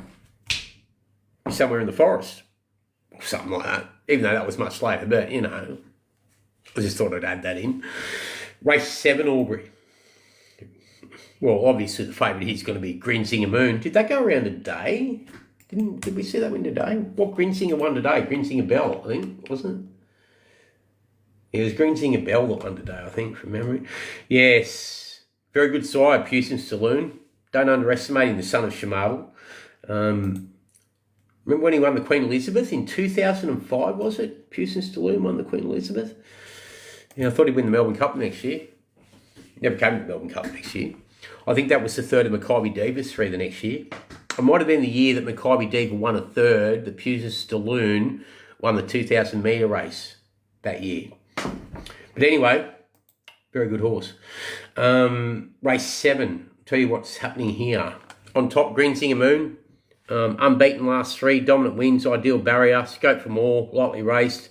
Santasia, ultra consistent, perfect draw, suited to 11.75. Smart Poppy, strong recent form, good barriers, loves Albury. Apollo Creed, can lead, fight on if it handles barrier 13. That's going to be the big query for it. Controversial Miss, loves Albury, consistent, strong BM70 form. Rupert's Red Rocket, late closer with a solid Wangaratta form line. Needs luck from the gate. Grinsinger Moon, rated 3.7.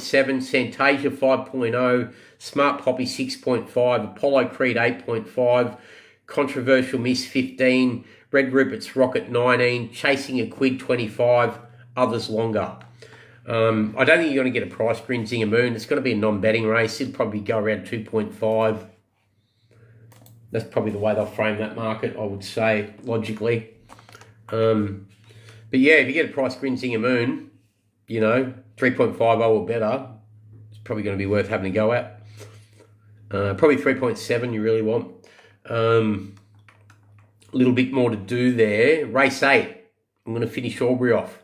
Then I'm going to show you something else. And then I'm going to give you 2 for Flemington at good odds. Race 8, Albury. On top, Bellman. Strong Albury form, ideal barrier.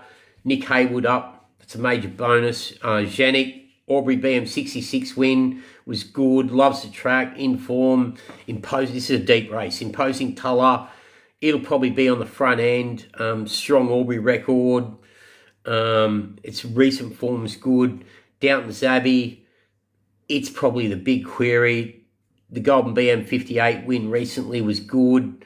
It's peaking. Slate Ripper, Albury winner, suited to 1500. Mayfair Hotel. Don't underestimate the Leeton 1500 metre win. Let's go and have a little bit of a look here. I'm only flicking through this card because we don't have prices yet. You know what I mean? So you got to sort of. There's a few scratchings that have come out of this. 1, 2, 3, 4, 5, 6 are out now. That means all the emergencies get a start. Bellman, the 1, 4.96 on top. Yeah, by Bilardo out of a Volkswagen mare. What do they go again here? Yeah, they go 1500. Sudon Pedigree. The last start second was good. In March, went to Wangaratta for a soft jump out behind Smart Poppy latest. The 3 Janik by winning Rupert out of a Del Zao mare. That's a little bit of a... he did love a Forest, didn't he, Pringles? That's a little bit of a query from the 13 Alley with such speed on top of the pedigree for Janik. Imposing Tallulah by Reward for Effort out of the High Chaparral mare. It's probably the one to beat in the race, realistically. Even though Janik beat it last time out, it tried to make all on the front end as a 2.1 favourite, got rolled. That's going to create the value factor. No jockey's been nominated. Is it duly engaged? Donna Scott, she's got a habit of doing that. Just let me check. No. Okay. All right, it's not duly engaged. So what's going on here? Oh, yep. No, yep. Okay. A. Driscoll's up. Claims 2. Late jockey change. Huh. Gets him with 58. It's another tick. Draws an alley. Yeah, I'm starting to fucking like Imposing Tallulah. And they got a better price about it tomorrow. The win 3 back at Berrigan was good on a heavy track, over 1,400. Good record on soft, good record on good. 3/3, 1 win. Stretches out to 1,600 now. By reward for effort out of a high chaparral mare. Can lead or stalk with equal effect. First up on the 1st of March, went to the championship race at Wagga for 150k. Not disgraced, even though it dropped out. Went to the Tokemore Cup, 2 back. And then got rolled by Janik last time. May want to have a look at what happened on the front end there. Janik had 56. It had 56. Janik goes to 61. Imposing Tuller gets him with what? 58, was it? So a 3 kg swing in the weights. 3 kg swing in the weights for 0.68 of a length. No. 1.5 kilos equals length, Don Scott says. Yeah. I don't know. Imposing Tuller. Bit of an angle. What have we got further down? The 7 Downton's Abbey by Pariah out of the Manhattan Rain Mare. That's a mile pedigree. Hit a new peak last time out at Goulburn. Needs to be respected. Rises 2 kilos. Budvillian up again. Budvillain or whatever, however you pronounce it. Slate Ripper, the 5 by Divine Prophet out of a Guillotine Mare. 3 from 21 winner for the Ben Brisbane yard. Has to go the opposite way now. Hasn't been in New South Wales before. And check this. It's going to be worth looking at. Divine Prophet being the son of Schwarzia out of the Guillotine Mare. New Zealand bred Guillotine Mare. The second at Kerrang 2 back looks decent. That was over 1,400. Good pars, deep stretch. Uchuka 1,400 metre winner from off the pace. Tail end of last prep. Two starts apart. So the pace scenario is going to be critical for it. But Slate Ripper may be worth a look as well. And the 14, Mayfair Hotel by Adelaide out of a Redute's Choice mare. 4 from 23 winner. Went to Leeton last time out. Could become a good betting race, that. Race 8. I'll probably do that in detail and put it up on the feed tomorrow. I'm going to actually put that down to do in detail and put it on the feed. Albury Race 8. Albury Race 8 preview Sunday. You can be guaranteed I'll put a preview up for that tomorrow. Detailed. It's got to be a good betting race. All right, that's Albury. Okay. Now, it's 10:01. An hour away. I'm not going to play it again. But I'm going to tell you, in an hour at York, punters, in an hour at York, before I tell you about these 2 at Flemington, in an hour at York,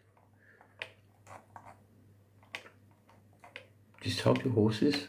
American Affair, rated 4 in the 2:10 at York at 11:10 p.m. First race on the card.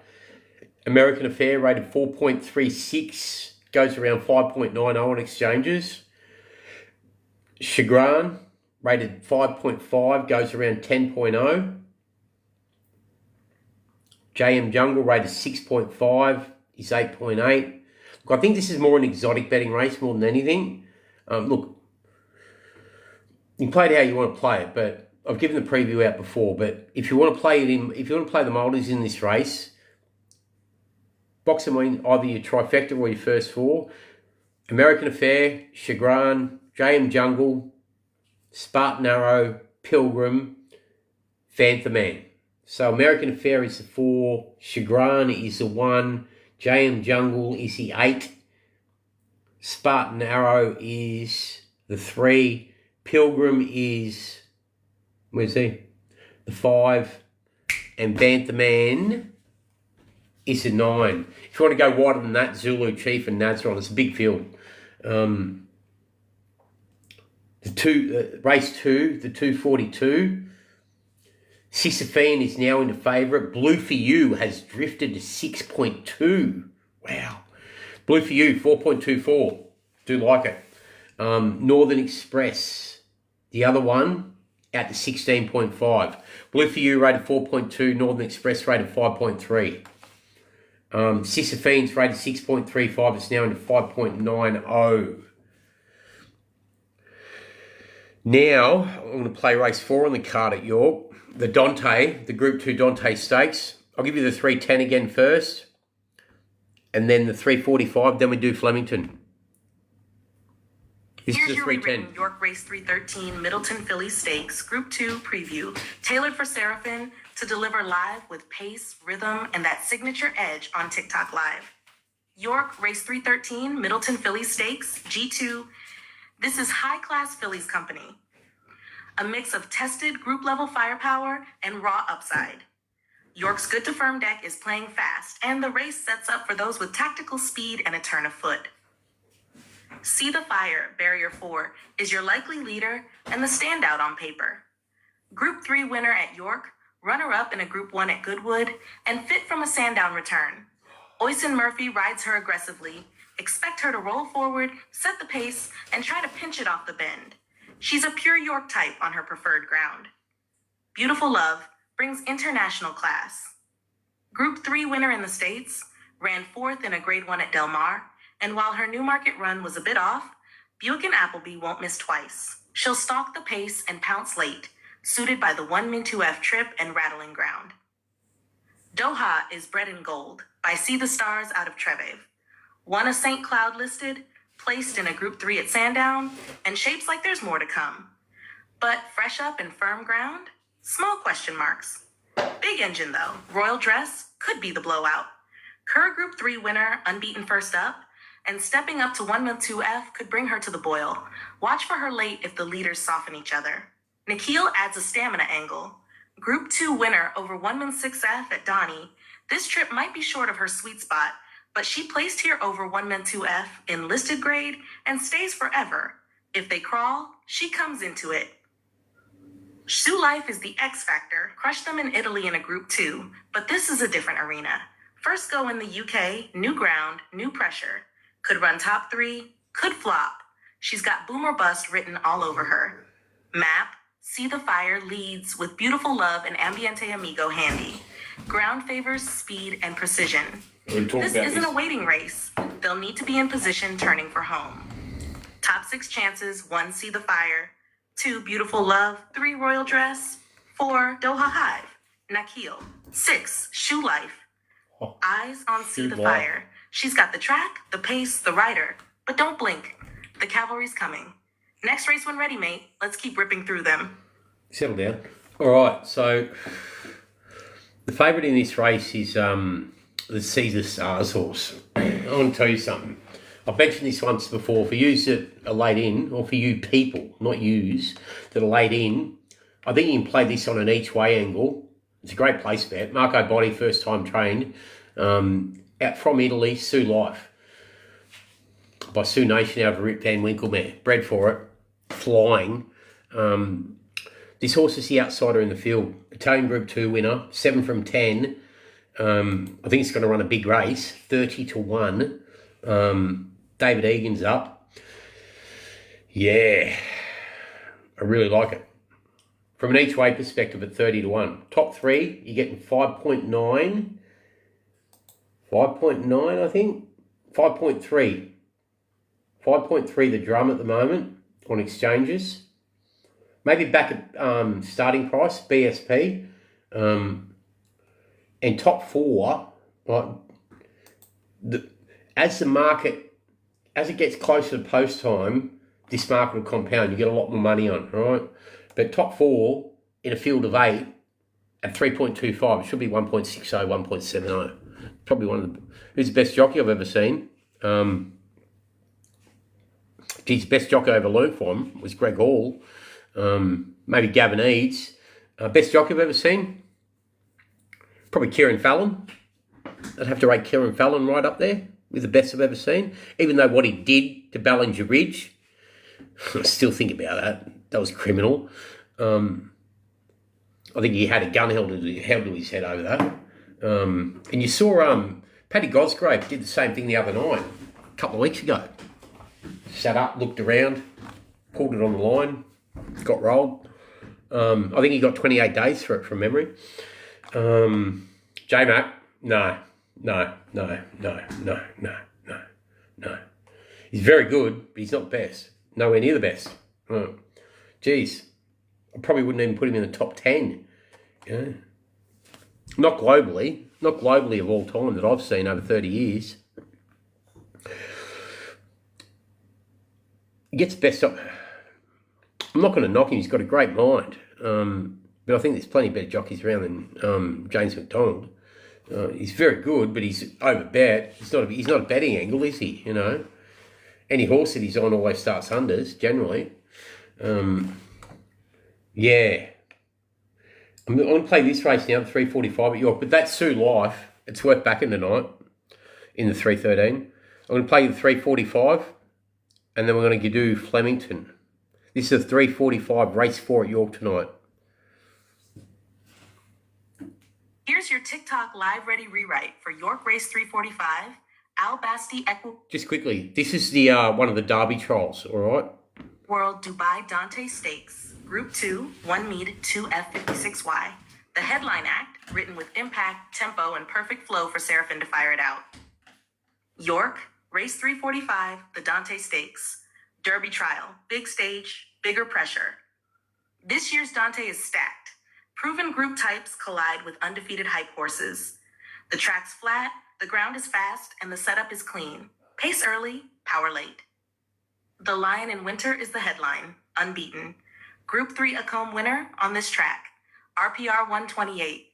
He's by See the Stars, trained by Aidan O'Brien and Ryan Moore rides. Hasn't run this year, but they say he'll improve with the hit out. Class horse, right distance, perfect prep target. Wimbledon Hawkeye is the danger. Group 2 winner at 2, ran 5th in the Guineas, and wants this step up to 10 furlongs. York form, Acomb runner-up last season. He's hard, he's seasoned, and he's ready. Alpine Trail is 3 from 3 and flying, dominant in listed grade at Newmarket, and Godolphin think he's the real deal. Charlie Appleby's got him humming. Now we find out if he's Group 1 bound or not. Damesis, lightly raced Frankel Colt with a big engine, 3rd in the Sandown Classic trial, and looks like he's still learning. Could be the sharp improver here. Royal Playwright, hard fit, C&D bloodlines, and group form all last season. He doesn't win out of turn, but he's always there. We'll keep them honest. Sea Scout, fresh off a listed win at Epsom, draws low and has some upside. But this, it's a steep climb. Map, Alpine Trail, Devil's Advocate, and Mr. Riz will push the tempo. Inside draws hold the edge, and strong closers like the Lion in Winter and Wimbledon Hawkeye will stalk and strike. Top 6 chances. 1, the Lion in Winter. 2, Wimbledon Hawkeye. 3, Alpine Trail. 4, Damesis. 5, Royal Playwright. 6, Sea Scout. This is the race that sets the Derby chatter on fire. One of these boys is going to punch his ticket to greatness. Watch it closely. This isn't just a race, it's a statement. Let's go again, Nath. Shoot me the next one when ready. This TikTok live is gonna bang. All right, top 10 jockeys all time. Let's listen to Seraphin.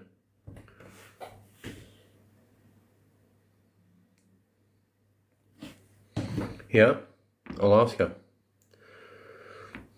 2 seconds. You want to answer top 10 jockeys of all time? Here you go. Here's a considered list of the top 10 jockeys of all time, factoring in a mix of international success, race riding brilliance, longevity, versatility, and influence on the sport. It blends flat and jumps, but leans toward flat where broader comparisons can be made. Haddis Lester Piggott, let's look stats. 4,493 UK winners, 30 classic wins. Highlights: 9 Tides Derby winner, iconic partnership with Nijinsky. Why? Ruthless, tactical genius with unmatched longevity. His style defined a generation. 2, Frankie Dettori. Stats: over 3,300 wins, still active. Highlights: 7 from 7 on Champions Day 1996, multiple ARC wins. Why? The most charismatic global jockey ever. When he's on, he lifts horses beyond their level. And 3, Bill Shoemaker. Stats: 8,833 wins. Highlights: 11 Triple Crown race wins. Why? Peerless in race tempo judgment. A legend in American racing with 4 decades at the top. Yutaka stats: over 4,400 wins in Japan. Highlights: Japanese Derby record holder, international G1 winner. elevated Japanese racing globally. His longevity and discipline are phenomenal. 5. George Moore, Australia. 119 G1s, 10 Sydney Premierships. Oh, Highlights: dominated in Australia and Hong Kong. Why? Supreme front-running judge, cool under pressure, made racing tactical down under. fucking hope he 6. did. Tony McCoy, U jumps, stats, 4,358 winners, jumps, highlights, 20 consecutive NH champion jockey titles. Why? Ironman of jumps racing, pain threshold and will to win beyond belief. 7. Pat Ettery, Ireland, UK. Stats, 4,632 UK winners, second only to Piggott. Highlights, 11-time UK champion jockey. Why? Understated brilliance, great hands, master of timing on the big stage.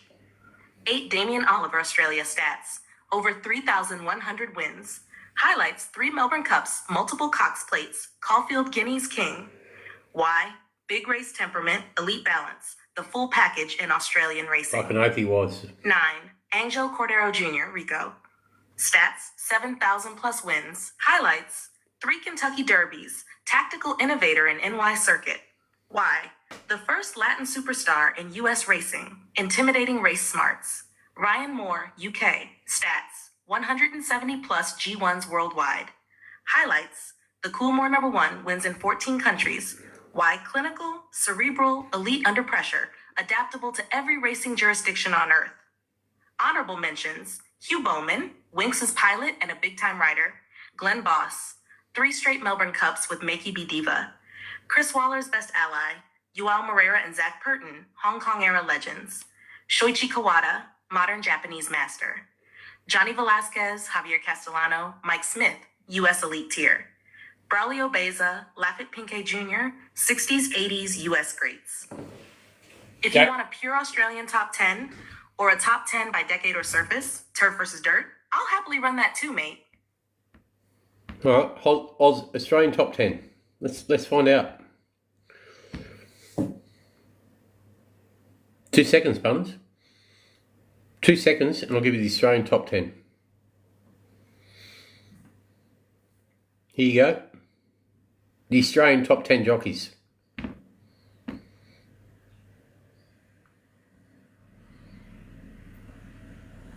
Listen, hold on. Hold your horses, punters. Hold your horses. There are some names here you'll know. All right.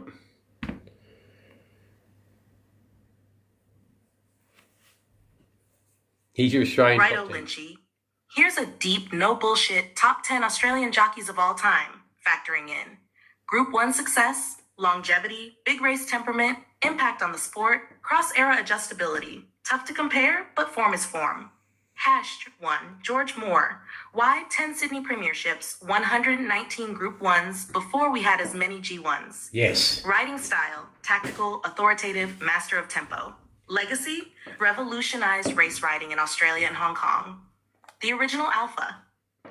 2, Damien Oliver. Stats, 129 plus Group 1s, over 3,100 winners. Big race wins, 3 Melbourne Cups, 4 Caulfield Guineas, Cox Plates, Golden Slippers. Why? Cold-blooded when it matters. Nobody rides the turn at Flemington better. Longevity, 30-year elite career. What more do you want? Lost his brother too. 3 Roy Higgins, the Professor. 23-12 career wins, 11 Melbourne Jockeys Premierships.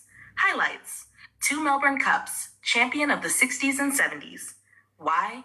Brilliant tactician, great hands and a punter's dream, gave horses every hope.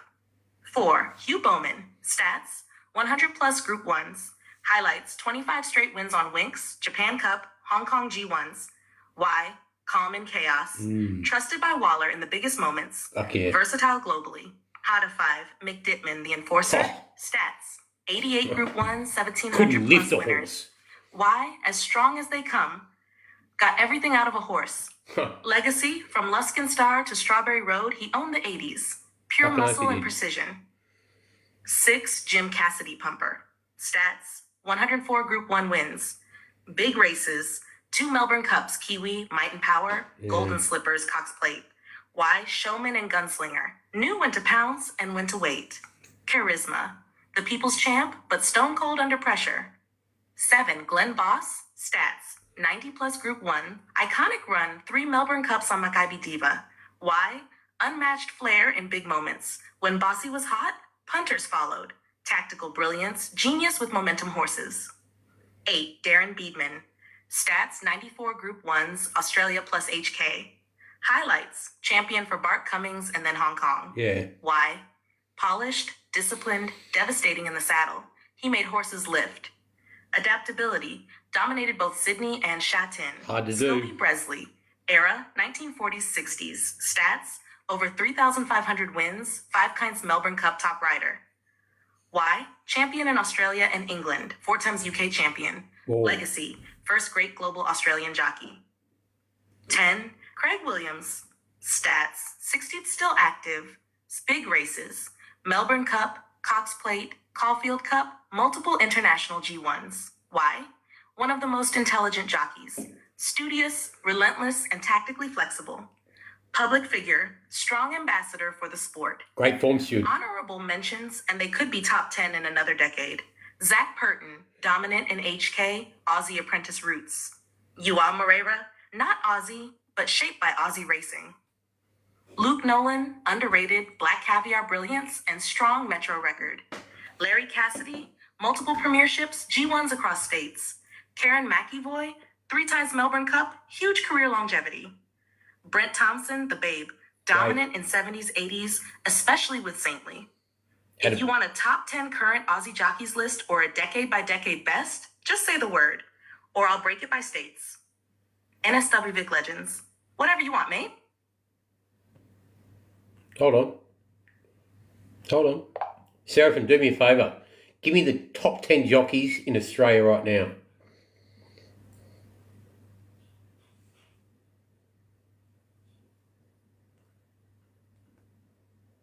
Yeah? No? Top 10 jockeys in Australia right now? No, you want me to type it? Fuck you.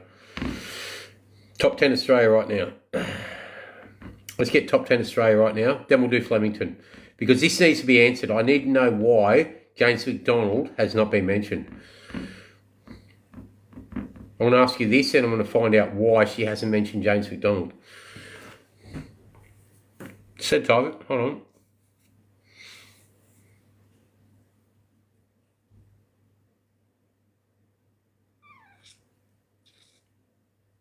See if I can put it all out. What do you think, Punter? She's got us a top 10. If you can give me the top 3 she's got in order, I'll give you a free month. I'll give you a minute to think. If you can put the top 3 in order, or just tell me the top 3, all right? It should be pretty easy to get.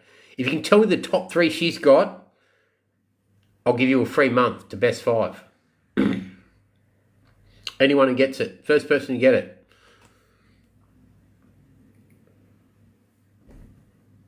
I'll give you another 20 seconds, 30 seconds. Type what you want. If you can give me the top 3.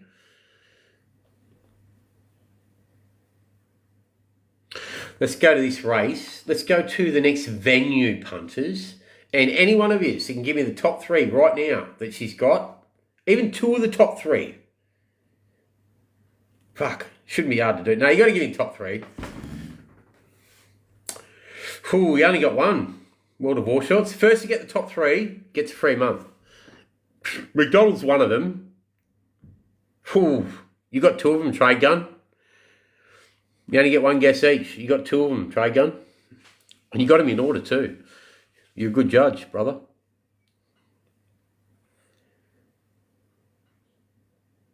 Yeah.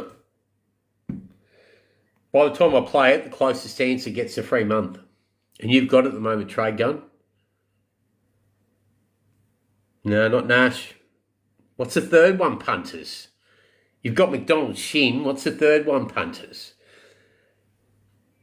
I'll count down from 20, 19. Otherwise, Trade Gun gets it. 18, 17, 16, 15. I only need the third one. 14, 13, 12, 11, 10, 9, 8, 7. She's not in Australia. 6, 5, 4, 3, 2, 1. Here it is. You've got a trade gun. Month. Free.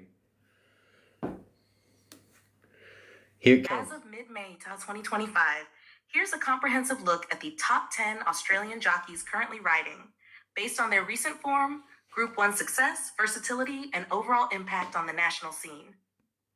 1. James McDonald, stats. 94 wins from 364 rides, 25.8% strike rate, over $31 million in prize money. Why? McDonald is Australia's premier jockey, known for his exceptional timing and composure. His dominance extends internationally, with significant victories in Hong Kong and Japan. 2. Blake Shin, stats. 146 wins from 650 rides, 22.5% strike rate, leading the national premiership. Why?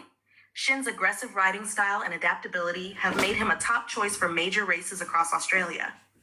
3. William Pike, stats. 128 wins from 501 rides, 25.5% strike rate. Why? Despite a recent injury setback, Pike remains a formidable force, particularly in Western Australia, and continues to secure high-profile wins. Interesting. 4. Chris Parnham, 123 wins from 587 rides, 21.0% strike rate. Why? Parnham's consistency and ability to perform under pressure have solidified his reputation as a reliable and skilled jockey. 5. Damian Lane, stats. 85 wins from 507 rides, 16.8% strike rate. Why? Lane's international experience, including Group 1 victories in Japan, complements his domestic success, showcasing his versatility. Craig Williams, stats. 89 wins from 497 rides, 17.9% strike rate. Why? A veteran with a wealth of experience, Williams continues to deliver in big races, known for his strategic race planning and execution. While specific current stats aren't listed, Ka has been a prominent figure in Australian racing, known for her exceptional riding skills and multiple Group 1 victories. Why? Ka's trailblazing achievements, including being the first female jockey to win the Melbourne Metropolitan Premiership, highlight her talent and determination. 8. Marks. Specific current stats aren't listed, but Zara has consistently performed at the highest level, with notable wins in major Australian races. Why? Zara's ability to deliver in prestigious events, such as the Melbourne Cup, underscores his status as a top-tier jockey. Nash Rowiller, stats. While current stats aren't specified, Rowiller's extensive experience and success in Group 1 races make him a respected figure in the jockey ranks. Rowiller's aggressive riding style and international experience contribute to his ongoing success and reputation. 10. Stats. Michael D. Specific current stats aren't provided, but D has been recognized for his consistent performances and ability to secure wins in competitive fields. Why? D's strategic approach and adaptability have earned him opportunities in significant races, reflecting his growing prominence. Honorable mentions. Emerging talent with recent Group 1 victories, showing promise for future success. James Orman, leading the Queensland Jockeys Premiership, demonstrating resilience and skill. Jamie Mott, consistent performer with a strong strike rate, contributing to his reputation as a reliable jockey. These rankings are based on a combination of current statistics, recent performances, and overall impact on the Australian racing scene. The dynamic nature of horse racing means standings can shift rapidly, and emerging talents continue to challenge established names. If you're interested in a more detailed breakdown by state or specific race types, feel free to ask, mate. Yeah, you've been working hard. You're doing a good job, Seraphin. Anyway, let's go back to the next. Where were we? 2 races at Flemington tomorrow, punters. All the previews for Flemington are up on this channel. But there's a couple I want to talk about. There's a couple here I want to talk about, punters, that are top rated. Super Photon in race 4. Super Photon in race 4 over from New Zealand. Gee, this morning it was 30 to 1. What is it now? I think it'll run a big race. I'm not going to spend too much time on Flemington because you can all go and listen to the previews, race by race. And I'm going to start doing that more and more in this format. that you see on the channel now. I've got a lot of shit planned for that channel, for this channel. And also, my other channels. The punter known as the GOAT, at TPKATG. What happened with the original The Winning Factor channel? I'm going to answer that right now. I was new to TikTok. I blew up very quickly, right? I blew up very quickly on TikTok. That was at the point in time where OpenAI comes sniffing around, right? I now do a lot of work with OpenAI, reverse engineering moments of chaos, and you hear me talk about that. And I'm not going to go too much into that, but because I find so many winners at 40, 50, 60 to 1, they're unusual. And they've looked at everything I've done over the internet over 10, 15 years, right? And very quickly, AI gets to a point where it's echo chamber versus echo chamber. And they've consumed all the information in the record books, in every piece of literature, right? So they need real humans now to get better. So what they do is they come to people like me that, as they say, reverse engineer chaos. When you find things consistently at 40 to 1, they want to know why that happens. And when you can explain it to them and break it down in depth, like I do, you become important to them, right? Because that's the next level of learning, of AI learning. Getting closer to CGI, right? So, in saying that, what I'm doing these days, I spend a lot of time working with OpenAI, right? I still spend most of my time doing horse racing, but the members lounge on TWF is an echo chamber now. They track everything that I do inside that lounge. They watch it all, right? They not only watch everything I do, they watch the way the punters interact inside that lounge because it gives them a true, real feeling of human emotion as well. The amount of likes, how quick people like stuff. Like, that lounge is an amazing place to be. The quality of information, it's just like this. I'll be doing a race and I'll see a race replay, I'll record it and I'll put it in the lounge, right? And the previews that I put in there each morning, I talk live into there all day, every day, as I'm doing races, as I'm analysing them, you know? It's a pretty dynamic environment to be involved in. Like, when you come into best five for a day, you don't just get best five, you get live trader. Like, Tuesday, we had Nabita at 60 to 1, you know? Sunday, we had a 35 to 1 winner. Saturday, we had 25 to 1 winner, 10 to 1 winner, 18 to 1 winner. We only walked out with a slight profit for live trader for the day. Best five last week went 9 from 26, you know, at average odds of 6.2 or something like that, you know. I don't back favourites. The average odds you'll see on live trader is about 12.0, right? We do not back favourites. Very rarely do we back favourites, right? You'll always hear me say, all right, we're going to oppose the favourite in this race.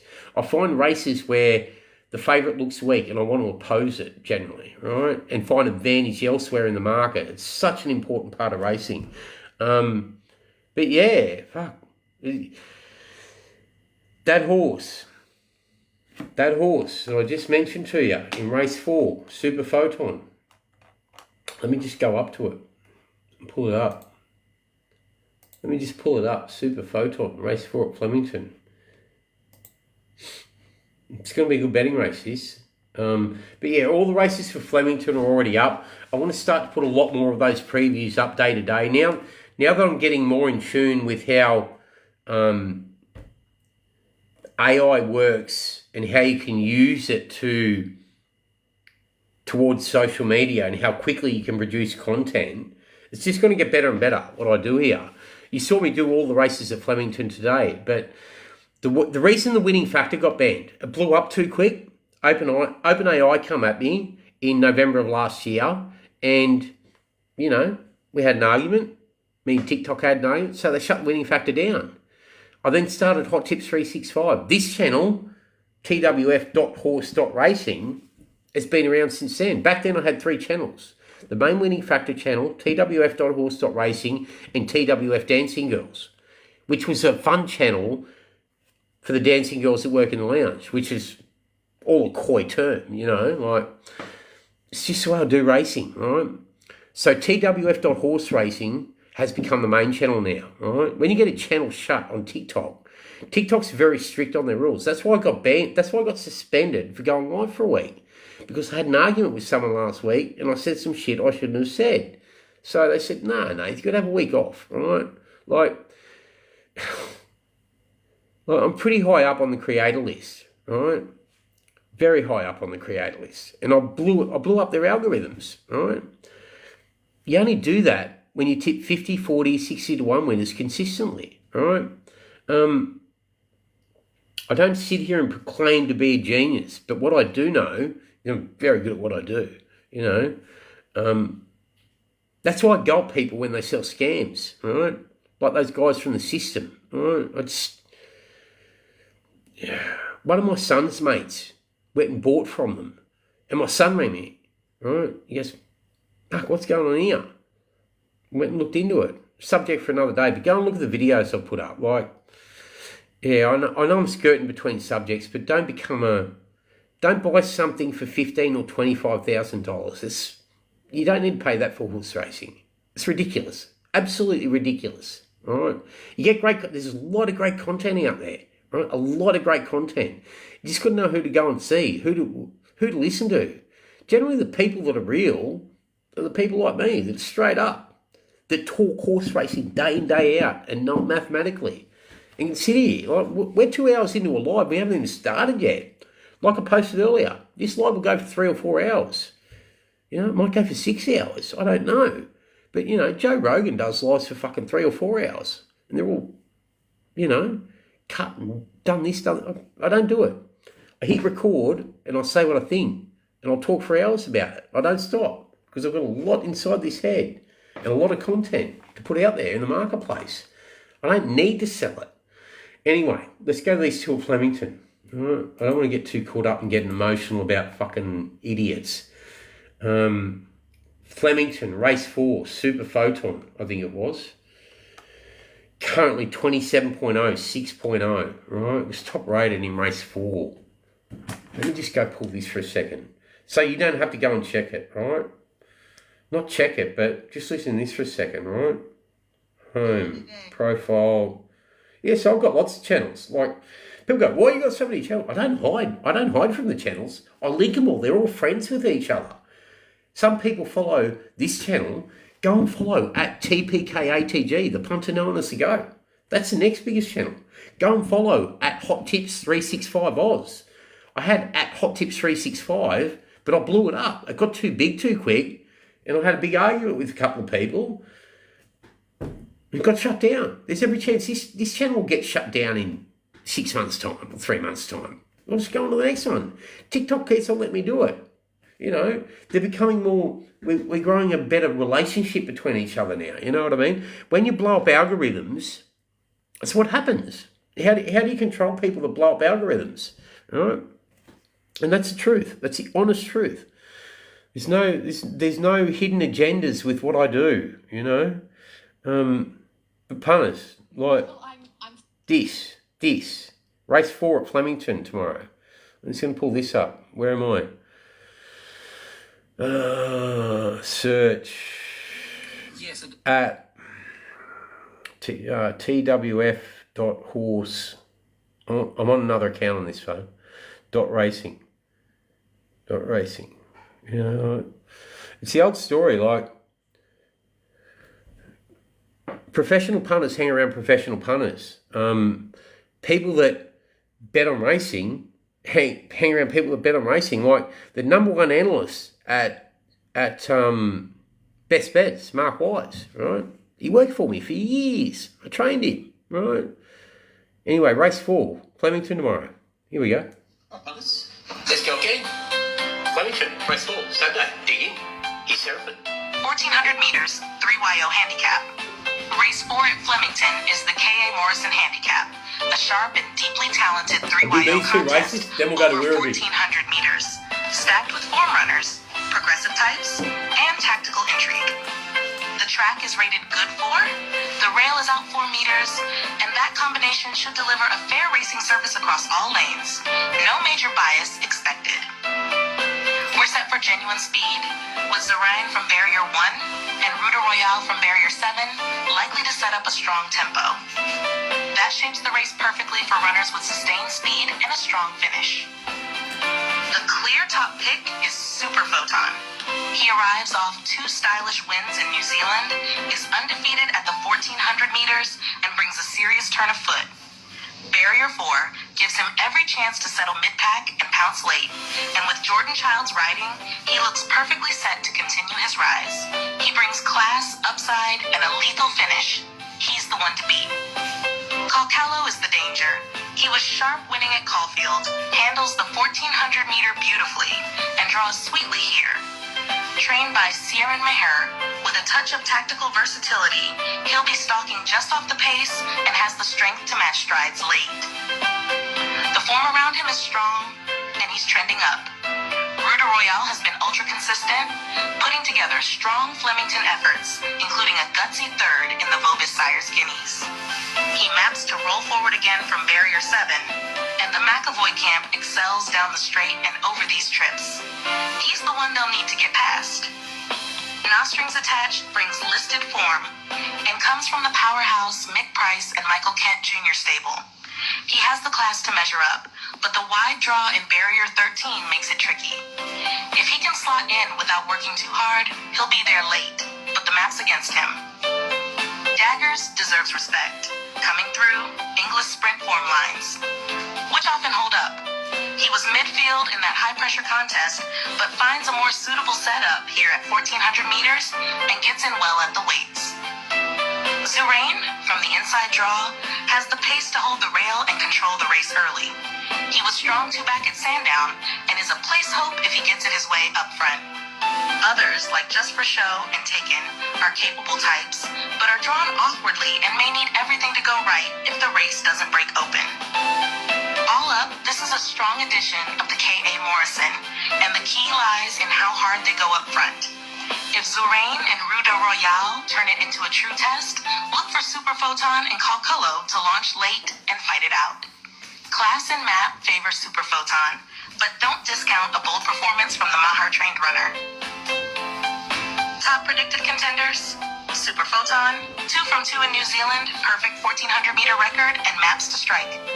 Calcalo, strong Caulfield win, ideal draw, and Mahar polish make him a big threat. Unders. Ruta Royale, tough, consistent, and suited on pace at Flemington. Strings Attached, listed form and big stable, but Barrier 13 hurts. Daggers comes through strong form lines and could surprise at odds. Zurain maps to lead and has place claims if left alone up front. Yeah, dig up punters. That's Flemington race the fool. Shut up, you idiot. Shut up, idiot. Isn't he a fucking idiot, that bloke? Seriously. I get sick of his voice. He's terrible. Dr. Nick and Zelko. Linz Kosciuszko. I think it can win sprint. I'm going to play this one now. I'm going to play this one. Linz Kosciuszko. Oh. If it's still 7.0... Good morning, punters. Hello, punters. Get this series part of the Flemington car down. Race heaps. Let's get dead. Race preview, Flemington Race 6, Hilton Nicholas Straight 6, 1200 meters listed. Race 6 at Flemington is the Hilton Nicholas Straight 6, a listed 1200 meter sprint down the iconic straight, and it shapes as a high-pressure, high-quality clash between established group performers and exciting... I'll give you the other 25 to 1 shot next. The track is rated good for, the rail is out 4 meters, and that should ensure a fair, clean run down the middle. Expect a genuine pace, with the astrologist, Codigo, Who Dares, and Linz Kosciuszko all likely to go forward early. The one they all have to beat is Linz Kosciuszko. This Singapore superstar arrives in Melbourne with 22 wins from 30 starts, including Group 1 victories over 1200, 1400, and even up to 2000 meters. His Lion City Cup win at 1200 Mies is the key reference, and he's elite on firm ground with an incredible 26-18 Forzo record on good tracks. He draws Barrier 14, will settle on speed, and with Ben Mellum up, he'll take plenty of catching. Class alone could be enough to get him home, but King Zephyr won't make it easy. He's an unbeaten rising star, putting together 4 straight wins this prep, including a dominant BM78 here at Flemington. He brings a big turn of foot, is fit and flying, and Jordan Childs will look to park midfield from barrier 8 and let him rip late. He's 5 wins from 6 on good tracks, and stepping back to 1,200 meters may actually sharpen him up even further. Aviatress is a genuine listed level mare, winning the Matry Stakes and finishing a close-up 4th in the HKJC Club Stakes before a forgive run in the Sangster. She draws barrier 11, is 3rd up and fit, and gets a setup to swoop late if the race breaks open. Running by brings serious form. Winner of the Inglis Bracelet at 1,600 meter, runner-up in the Vobis Gold Bullion at 1,400 meters, and now drops back to 1,200 meters. That's the question mark. Her sprint record reads 3:0:10, but she's got a great Flemington record, and Celine Gaudre's 2 kilograms claim gives her a weight edge. She'll be strong late if they overdo it up front. Marble 9 is your value runner, coming off a Bendigo BM84 win at 1,300 Mies and a solid 2nd at Mooney Valley. He's racing in career best form. The wide gate, barrier 15, is the hurdle, but if he gets cover and tracks the right horses, he's not hopeless. Codigo is a Flemington straight winner over 1,100 meters and draws ideally in barrier 2 to hold a prominent spot. He's untested at 1,200 meters, but if he sees it out, he'll be there when it matters. This is a brutally fast, high-quality sprint, and it will come down to who handles the pressure at the 300-meter mark. Lims Kosciuszko brings Group 1 credentials, but King Zephyr is a serious local threat with home track form and acceleration. Add in swoopers like Aviatress and Running By, and it's set to be a thrilling finish down the straight. Top predicted contenders. Lims Kosciuszko, Group 1 winner from Singapore, proven at 1,200 meters, elite strike rate, and hard to run down from the front. King Zephyr, unbeaten this prep, big turn of foot, Flemington winner, and ready to explode down the straight. Aviatress, listed winner, suited at 1,200 meters, peaking 3rd up and can launch late. Running By, outstanding recent form, Flemington track record, but needs a strong pace to overcome the drop and trip. Marble 9, in-form gelding with a strong late finish, wide draw the only knock. Tactical advantage from barrier 2, recent Flemington winner, and could pinch it if the tempo slackens. That was Codigo in 6th. That is Flemington. I'm going to say something about this race, right? We're talking about a Group 1 sprinter that is stretched out to 2,000 metres. And what you need to understand about horses in Singapore, when they stretch out to 2,000 metres, you're going to go, ooh, this horse stretches out to 2,000 metres. First up, 1,200. We have seen consistently in Melbourne over the last couple of months, horses come from Singapore since racing's been shut down there and win at prices. All right? We've got Lims Kosciuszko at 3.6, 7.0. All right? That's great overs. King Zephyr takes another step up the ladder. All right? Trying to climb the sprinting ranks here. All right? Lims Kosciuszko is a battle-hardened warrior, all right, with a great record. Where else are you going to back a horse that's, 16 from 22 in one of the greatest sprinting environments on the planet, all right? Singapore sprint racing is very strong. It's very strong. Takeover Target. I don't know if you remember Takeover Target, right? Joe Jeniak trained it. Ben Jeniak was a good friend of mine, right? Was a good friend of mine. I did the wrong thing by him. I'm not going to go into that. But I'm going to tell you something, right? When he went there and won the sprint, right, the international sprint, that was one of the greatest travelling achievements of a horse I've seen. The trouble they had when they went to Singapore with that horse to win that sprint. Takeover Target was a freak, right? People I know tried to buy him for $100,000 after he won his second start, I think, at Wagga, before he went to the Ramornie, right? When he won by 7, I think he won his second start by 7 at Wagga, right? Joe knocked it back, right? Because he knew he had a good horse, right? Everyone goes, oh, the cab driver from Canberra. I think John Sides had the horse originally. He's in Hong Kong now. And Joe rang John. What can you tell me about the horse after he bought it? It's crippled. Put it out in the paddock for a while. The horse got given time. And that's what a lot of horses need, is time, right? Horses go to the city over in Hong Kong, right, of brilliant Australian form or brilliant Australian trial form, and they don't perform over there because it's a completely different environment. Training in Hong Kong is a completely different environment to here, right? Some horses don't adapt. You know, it's like kids that go from country towns into the city to work, and they just do not adapt, and they fuck their lives up, and they go back to the country and they get it back together, right? Same when you see horses come back to Australia. That's not about Limbs Kosciuszko. I got sidetracked a bit there, but this horse will run a super big race. Group 1 winner in Singapore up against listed quality horses. And a 2.0 favourite, King Zephyr, or 2.2 favourite, whatever it is, that's stepping up again, another class level. Very rare will I back a proven Group 1 horse or a proven horse against a lightly raced improver. But this time, I'm taking the 7.0. I'm all over it every day of the week. To run a drum, to run top 3 punters, what are they betting you? They're betting you 2.20. Limbs Kosciuszko to finish top 3.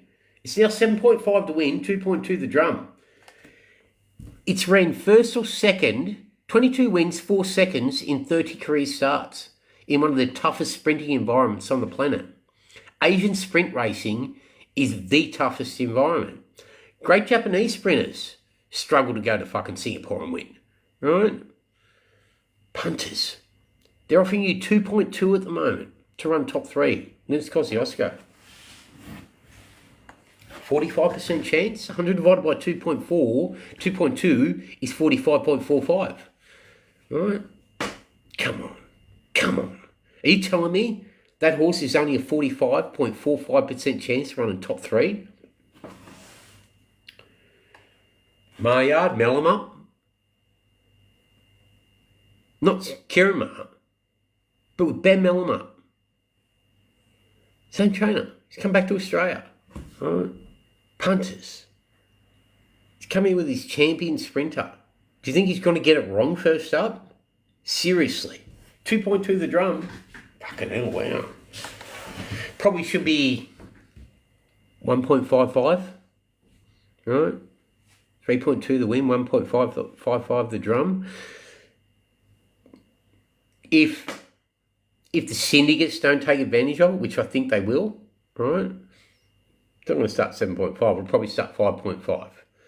Aviatrix won't start second favourite. King Zephyr will start favourite, but it'll probably start 2.8, right? Limbs Kosciuszko will start 5.5. Aviatrix will probably start 6.5, 7.5. Those odds will flip and reverse the other way, right? Yeah. Besides that, running by Marble 9, the Astrologist, Astero, Cadigo, maybe a dark horse from the Moody yard. Geez, the race falls away, doesn't it, after that? Really falls away. And the other one at 25, that's the best value versus confidence angle on the Flemington card. When I talk value versus confidence, that's a strong confidence angle, right? Right. A value long shot's something different. Super Photon earlier should not be 26.8. 5.50 the drum. One great betting angle I utilise is if I have a horse rate, this isn't the scenario with this horse in my own head, but if I have a horse rate of 5.0 and I'm getting 5.0 the place, it's a surefire fucking long-term winning angle that you do not lose from. It's like getting double insurance.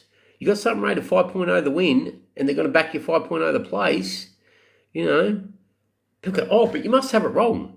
My job is to prove that others are wrong, right?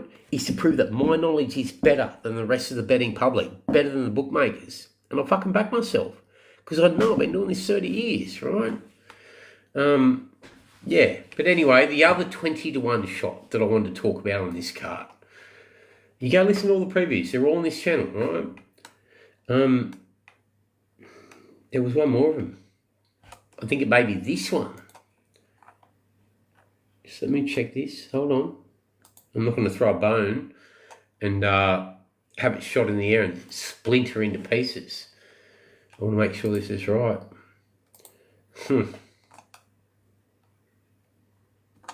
Bel Toro. Race 9, Bel Toro. 26.0, 5.50. Listen to race 9. Then we'll go to... Alright, punters, let's do it again. Alright, punters, let's do the last race on the card. To get out, Flemington, race 9, Saturday. Race preview, Trust the Flemington process, race 9, Murray Cox Then we'll go to handicap, Werribee. 1800 meters, benchmark handicap. We close the Flemington card with the Murray Cox handicap, a wide-open 1800-meter contest, blending tough middle-distance campaigners with a few lightly raced improvers on the rise. The track is rated good 4, the rail is out 4 meters, and that means we're likely to get a fair playing field with no significant bias to lean on. The pace looks moderate, with Station 1 expected to roll forward from Barrier 2, and Ambassadorial and La Zebra likely to settle just behind.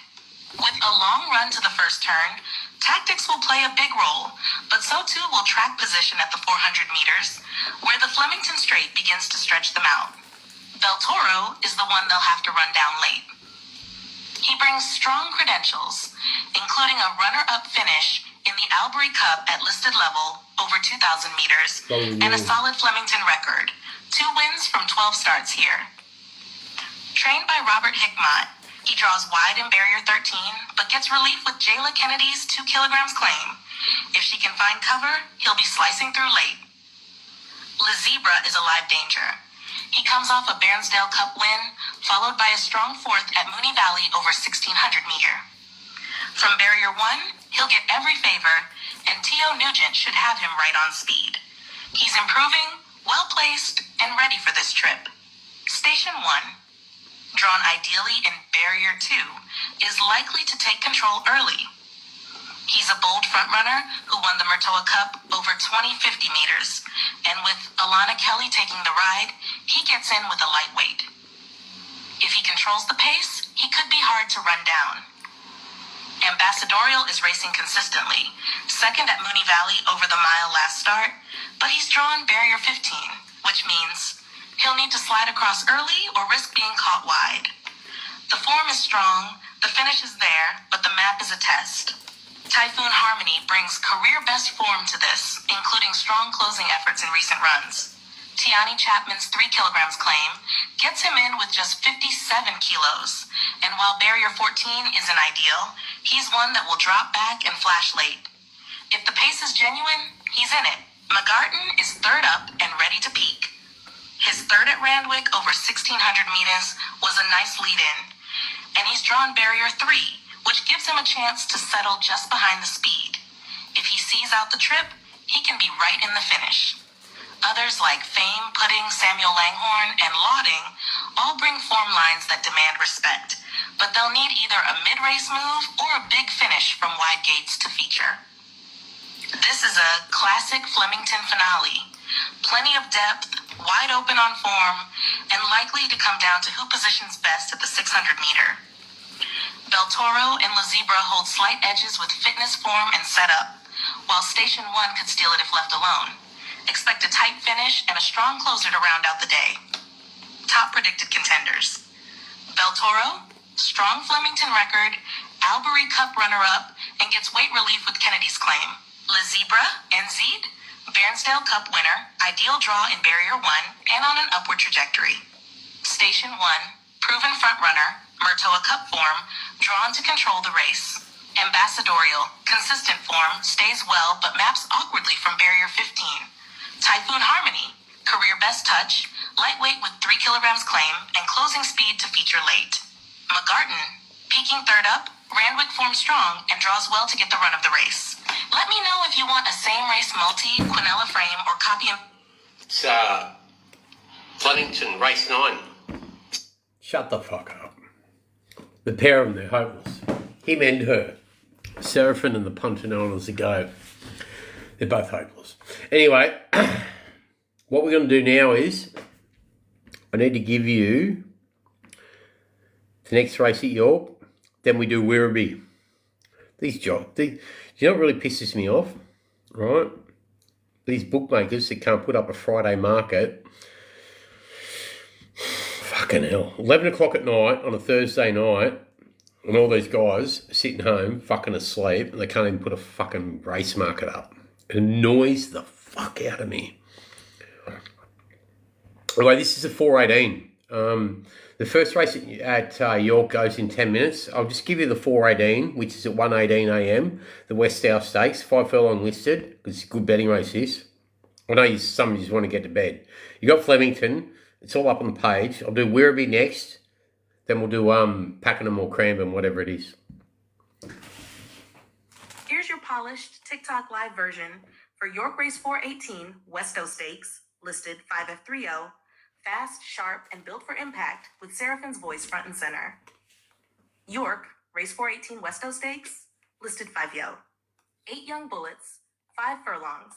No time for mistakes. This is a raw speed test. And the far side bias plus good to firm deck mean gate position and early intent are everything. Asterius, stall 9, is your class angle. Group 2 winner at Donny, Group 3 scorer in France, and even ran with credit in a Del Mar Group 1. Yes. Fast? Yes. Proven? Yes. High draw? Perfect. Buick steers, and they'll look to dominate from the front.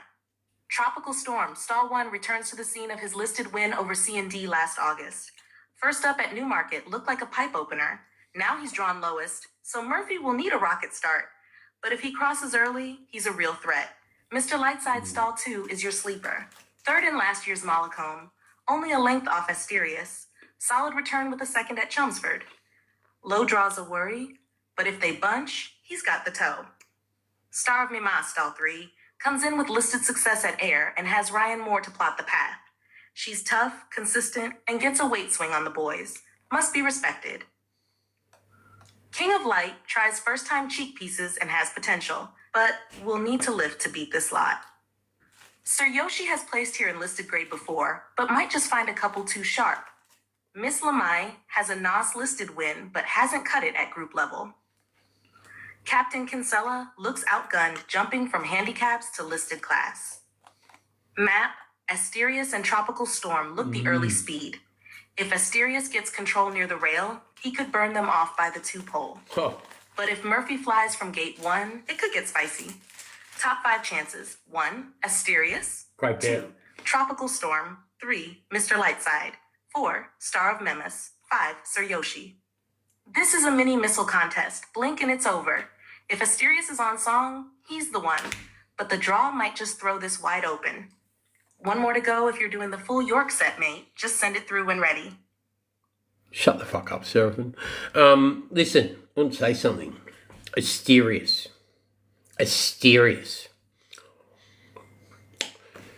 Okay, there's an angle I'm going to tell you, right?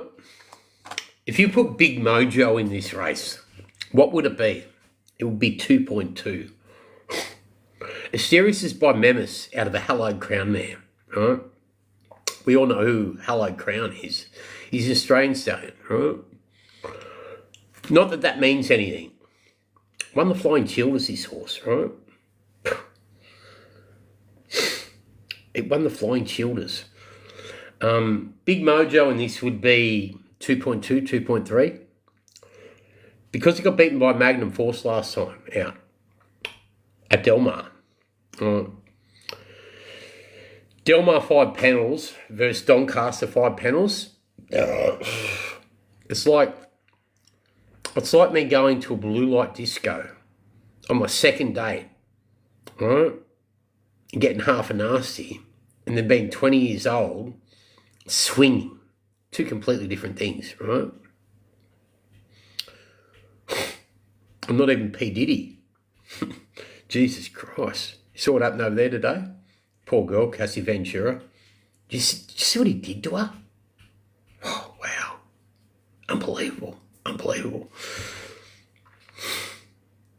feel pretty fucking tame about the fucking swinging life I used to lead now.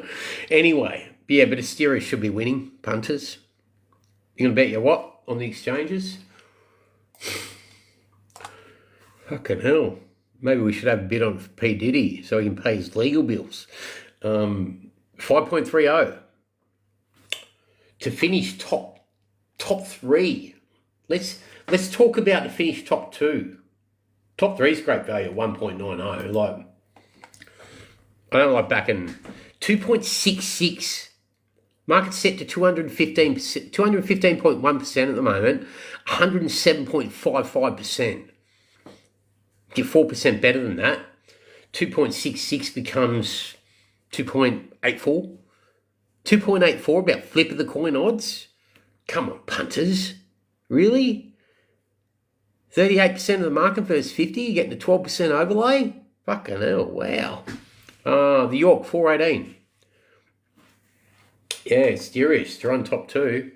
Buick up. Oh, wow. Yeah. Exchanges, punters. Get on the exchanges. UK racing, you need to be on the exchanges. All there is to it. All right. Yeah, but 2.68, the exchanges, it'll probably be SP around 2.88, 2.86. That's a sensational odds. Either the last race at York or at it. Get down the fucking road. Get to the real party, eh? The 455. Here it comes. Here's your TikTok live ready rewrite for York Race 455, Frank Whittle Partnership Novice Stakes, Class 2 6F 2YO. Perfect for Seraphin to deliver with clarity, pace, and punch to wrap the York card. York Race 455, Frank Whittle Partnership Novice Stakes. Final race, but no drop in quality here. This is a proper juvenile shootout. Proven winners versus six-figure debutants, all tackling the York Straight Six on fast ground. Plenty of pace, no room for weakness. Wise approach, draw 8 is the benchmark. Sizzled on debut at Ascot, won a deep 12-runner maiden, rating 92 RPR with a TS of 80.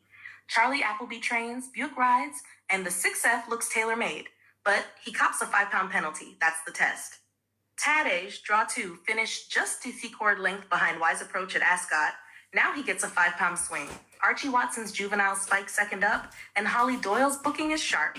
Pedigree says yes, draw says yes. Real threat to turn the tables. Jan Steen, draw 3, blitzed a small field at Thirsk first up. Gets a penalty too, and this is a stronger race. Burke's babies rarely miss, and Egan's a good steer. Not as strong on the clock as the top two, but not far off. First Legion, draw 10, is the money horse. 500,000 guineas colt by Memas, trained by Richard Hannon. Big price tag, lovely pedigree. But wide draw, no race day experience. Watch the market. This one's a future player, no doubt. Fought side deal, draw 6, costs 280K, goes for Amo Racing and is by Star Spangled Banner. Ticks early speed boxes, could jump and run, a wild card in the mix. Romeo Montague, draw 5, is trained by Richard Spencer, who ran second in this last year with a debutant that went on to win Black Type. Don't rule him out. Others, Isambard Kingdom, Full Gas, Kinalargy, and Lena Kadena need to be above average to figure. Going Commando was poor on debut and looks outclassed. Setup, expect pace from Tadej, Janstein, and Side Deal. Wise approach will sit just off and try to assert late. The key question, can the debutants land a blow against race-hardened colts already rated in the 90s? Top 5 chances. 1 Wise approach, 2 Tade, 3 Jan Steen, 4 First Legion, 5 Side Deal. It's a high stakes finish. Wise approach sets the bar, but Tade's knocking hard. If one of the big money debutants is serious, this is the day to show it. That's your full York card locked and loaded, Nath. You're sweet to roll straight through the TikTok live tonight. Race by race, zero fluff, just polished previews.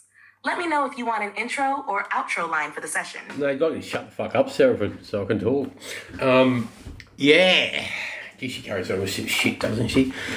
Seriously, punters. All right, so the big thing I took from that, the Sentient Robot, right? The big thing I take from that race is there's a couple of debutantes here that we may be able to get an angle from. She doesn't know the debutantes as well as what I do, right? $1 million mammoth colt out of a frozen power mare. What's second, Duddish? Just trust me, punters. Just fucking stay with me for a minute. He's doing a great job as a sire, Dad. Out of a Frankel mare on the bottom half. Look at this. Yes, well, I'm going to go a little bit deeper here.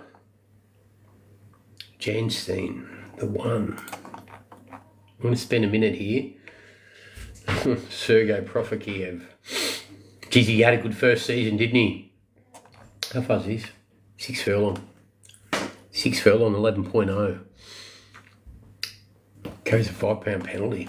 Fuck, he destroyed him first. It was a facile maiden he won. But just let me have a look at this for a second. Bit of Dandy Man Colt, a Mason filly and a Coolsey filly. It's not really much of a race on paper. Made all, ran on well, went clear inside final furlong comfortably. Third, bring it on. Second. Jeez. The thing that ran third then came out and ran third to under the radar, only beaten 2 1/4. 6 length difference, improved 2 lengths. That puts 8 lengths on under the radar. Hold on. The profitable colt.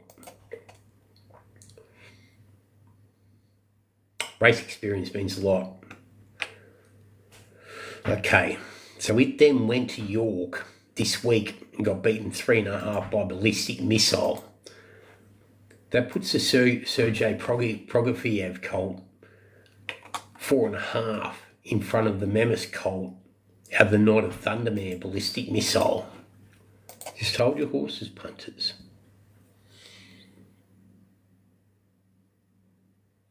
Because it's a 4-horse field, they've underrated the merit.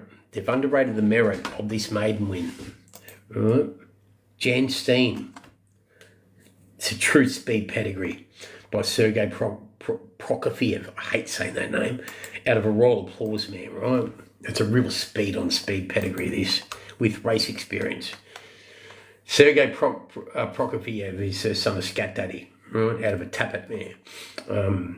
Geez, he had an amazing year. They paid $1.1 million for him as a juvenile, as a yearling. He had a great first season.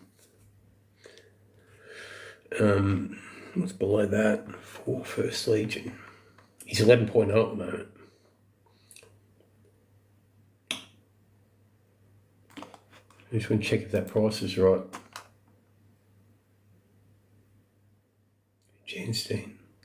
Yeah, 12.50. 12.50 on exchanges. What is his, the drum? Top 3. 2.7 the drum.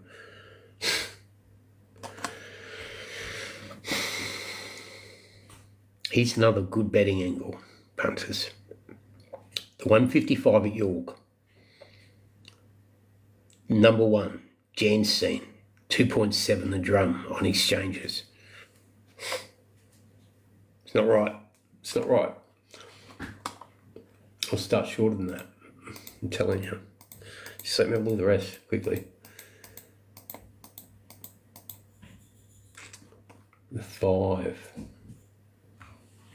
You sold your horses. Yeah,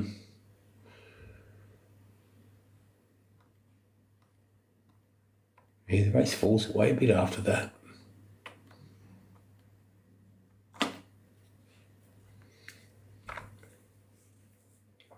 The danger may be the 9 side deal. $280,000 2-year-old at the Breeze Ups last month. 280,000 guineas Breeze Up, 2-year-old at the Breeze Ups last month by Star Spangled Banner out of a Frankel mare. It's ready for it. At Pringles on the beach, singing some cans. Oh, fucking grapes. Saintly. Grapes. Red grapes, mate. Red grapes. So yeah, I'm thinking the Janstein here, 2.7 top 3. Lovely odds. So there's two great place angles for you. In the 418 and the 455, race 5 on the card. Let me go back to it. Race 5, number 1, Asterius, to run a place. I think it was about 2.6, 2.7. And then the 455, race 6 on the card. The number 1, Jensen. Race 5, number 1, and race 6, number 1. What's 2.7 by 2.7? About 6.8 or something like that. Not that you can all up them on bet on an exchange, but I hate saying bookmakers' names on here. Not right. Yeah. They're two angles you can profit from. They both love fast ground. All right. Let's close that card off. Let's do the last race of 525 while we're at it. Has to be done. Do the 525, close the card.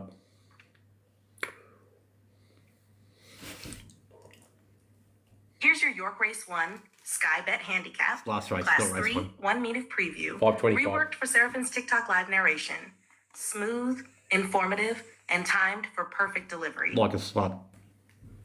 York Race 1 Sky Bet Handicap. We kick things off with a deep 3-year-old handicap over 1 Mini 4F. Just 8 runners, but it's quality over quantity. No obvious leader, so expect a tactical affair.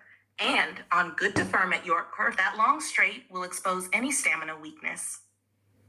Anniversary is the benchmark. Second to many men at Newmarket last season, then broke his maiden in style. By See the Moon, out of a staying family, he's bred to eat up this trip. Ross Orion rides, Beckett trains, and the setup looks ideal. Many men beat Anniversary back in September and has since added another win. His Sandown run was sneaky good, never got clear, but closed late. Jack Doughty claims 3, and that could be critical. Study of Man pedigree says 1 Me 4F will be spot on, arrives with upside. A strong finishing 3rd over 10F at Newmarket, and the Haggis-Markin combo rarely miss in these races. Drawn out in 8, so needs a clean run, but the Teofilo blood says he'll get the trip. Rahib is lightly raced, just 3 starts. Narrowly beaten at Haydock over 11 half F, and he's by Frankel. Plenty of scope, trained by Varian, and he's the wild card if it becomes a stamina test. Last Galileo makes his handicap debut. Won at Air over a mile, but didn't fire in listed company. By Galileo, up to 1 Me 4F, and Burke's team tends to find improvement with this type. Could surprise. Pantel Warrior has Ryan Moore up in a Frankel pedigree, but he's been flat in 2 runs this prep. Needs a big turnaround. Tuscan Star has strung wins together on the synthetic, but his turf record is poor. Big risk. Novelista is lowest rated in the field. Pedigree says 1 Me 4F is fine, but he's got to lift dramatically to feature. Tactics. Without a strong leader, look for a moderate pace. Riders with initiative will win this. Stamina and track position will be everything late. Top 5 chances. 1 Anniversary. 2 Many Men. 3 Merchant. 4 Rahihab. 5 Last Galileo. Strong start to the day, and a potential black type horse could emerge here. Let's see who stamps themselves as a future stakes player. That's the full York card rewritten, Nath. All ready for Seraphin to roll straight through them tonight. 1 race at a time, no filler, just fire. Let me know if you want a cold open or closer line to frame the whole session. Well, the cold fire and the open filler is American Affair, won the 210 to kick off your night in a winning vein of form punters. If you've been here all night, you've already got American Affair in the first at York. Tell me I don't know what I'm doing. Anyway, let's move to Werribee. That way. Let's go to Werribee. We'll come back to that race. We'll look at that in more depth a little bit later. I want to do Werribee. Werribee. I'm a little bit upset that there's no prices up for this meeting as well. I'm very upset that these guys are asleep and not doing their job. They make me do their job. They sit here and watch me instead of doing their fucking job. Anyway, let's go to Werribee. Race 1 on the card, punters. We'll make Seraphin do it, but she's probably asleep eating her robot food. Race 1. All right. Race 1 at Werribee, maiden plate, highway, 2,213 metres. They go 11 panels. When I talk a panel, it's a furlong, right? Small field, just landed on top, consistent form, strong at the trip, good trainer jockey combo, Forever Well, second best, strong 2,000 metres second, top stable, closing style suits the track, third best, Lucky Chance, 3-year-old with big scope, solid 2,000 metre third, staying pedigree, Missy Yumchar fourth, improving 3-year-old, good recent form, each way chance. Just landed, tried and tested, Forever Well. Let's have a quick look at Forever Well. We'll go for a second. Forever Well, punters, by Raise the Flag. What a great stallion, Raise the Flag. Out of a Yamna, it's a real staying pedigree, out of a Yamna Vittel mare. Second at Warrnambool last time out, 28th of March, to the Octopus, another New Zealand bred. Flash big pars in deep stretch. What margin they put on the third, Smoke and Rowie.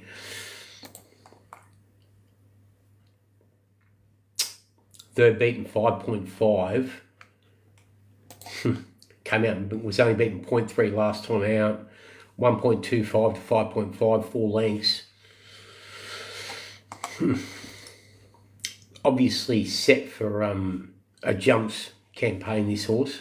Sorry being on screen so much. I'll turn a bit this way, so you can see me a bit better. Being so good looking like I am. Yeah, the 5s, Simon Wild's got it. Obviously heading towards a jumps campaign. Being a 5-year-old mare by Raise the Flag. They've been patient with it. They've persisted. Lucky Chance.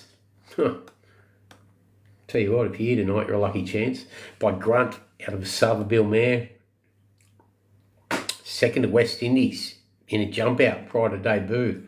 Fuck, I wish I had some prices on this meeting. Oh, here we go. No, not up yet. Let me check this. Let me see if no one in Australia has odds up for this race yet. Fucking ridiculous. Blows me away. And Missy Yumchar, 4th top rated. By Shooting to Win out of a Strata mare. Look, the one that stands out here is the lightly raced Raise the Flag horse, Forever Well. That's second to the Octopus last time out. Was good. Take no notice of the jump out of Terang on the back of that, over 2,400. That was a fitness run, purely. Nothing more, nothing less. The Octopus by Eminent, out of the New Zealand bred mare, Shaylee Wild. Eminent, good son of Frankel. Can get a horse. He got the right opportunities in New Zealand. The Dam is by Thorn Park. Second dam by Desert Sun. Third dam by Torero, who's a son of Vaguely Noble. Speed Blood, 4th dam. Crimson Cloud, who's a son of Wilkes. Yeah. Look, by default, looks the winner. Race 2. Race 2 on the card. Hey Bro Unga, top rated. They go 2,761, 27k benchmark 58. Geez. Annabelle Nisha, mate. I just don't want to go too deep into this card without prices. I could make a fool of myself. The maiden win was good 2 back at Pakenham. Heir to the Throne, second best, Class Edge. Let me go there for a sec. There's so much form I forget. Back on the flat now. Could be a bit one pace versus Hey Bro Unga. Langrave, third best. The 6 by Redwood out of a Red Ransom mare. Stamina bottom half the pedigree is a query. Eyes to Me.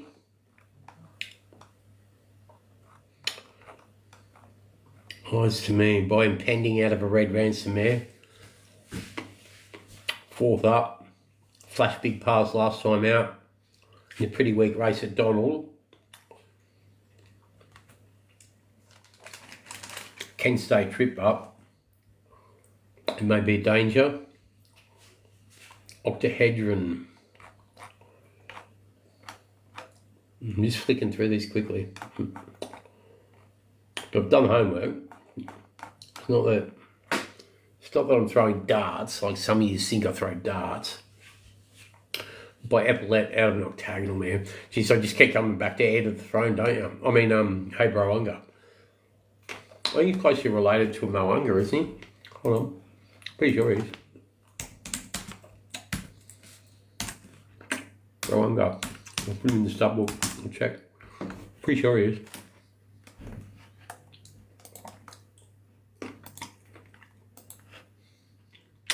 The Australian stud book, right? It's terrible because if you haven't done something for 10 minutes, it logs you out. Pisses me off. Yeah. The damn Chandelier, the O'Reilly mare.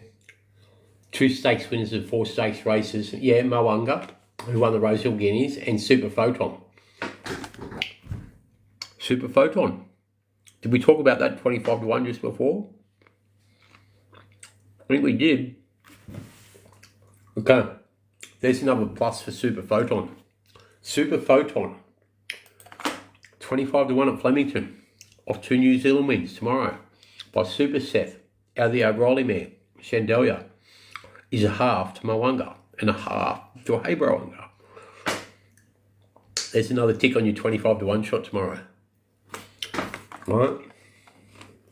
The stuff you learn here. The stuff we learn here. It's a Cuz vape. It's what one am I using at the moment? It's yellow. It's a pink one. Lychee Charm. Pretty good. Don't mind it at all. I've been vaping that for a while now. The Lychee Charm vape. When I was living in Airlie Beach, right? Do you know how much vapes are in Airlie Beach? $60. $60 for a vape. Oh, wow. Crazy. Yeah, so there you go.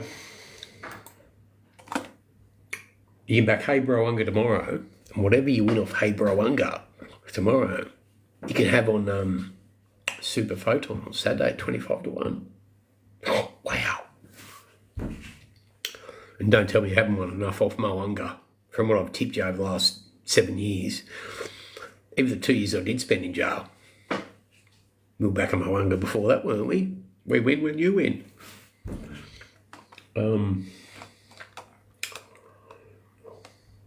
Race 3, Werribee. Race 3, Werribee. All right. This is a deep race. Race 3, Werribee. 1,100 metres. Shapes as a competitive affair with several well-credentialed runners punters. Montjuic Magic stands out as a leading contender, boasting 4 consecutive placings, including a second at Bendigo. 1,100 metres, good fall last start, beating just 1.5.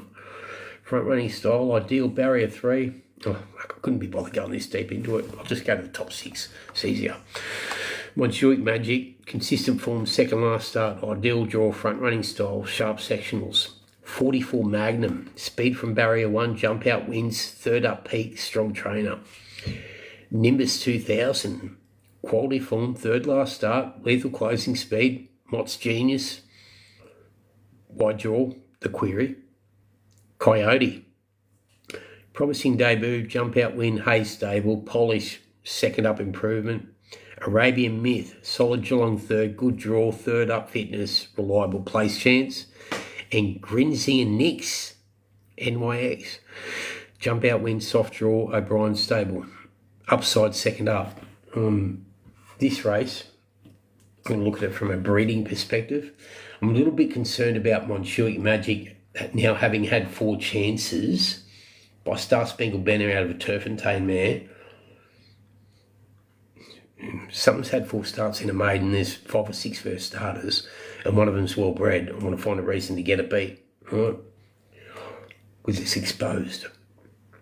44 Magnum. Let's go there for a second. See the 60 to 1 shot I got on Tuesday? Brett Thompson had 3 in the race. Parida, 25 to 1 out to 60 to 1. Decently bred. Third in a strong maiden, beaten, I think it was 11 and a half. Something I do with trials, right? If you've got a horse that finishes second or third in a trial, right? Don't get caught, and it's a big margin versus second. What you do is, when you're watching it, right, you're watching it on the screen, what you do is, you put your fingers over the winner, and you just watch the second and the third. Because visually, right, it takes the others out, it takes the winner out of the race, and you go like this as it goes along through the race, right? Trust me, it works. Because what you see visually, you might think, oh, I'm just looking at second and third, but when you cover it with 2 or 3 fingers, the winner, right, and you just look at second and third, that's how you become a good video judge, trust me, all right?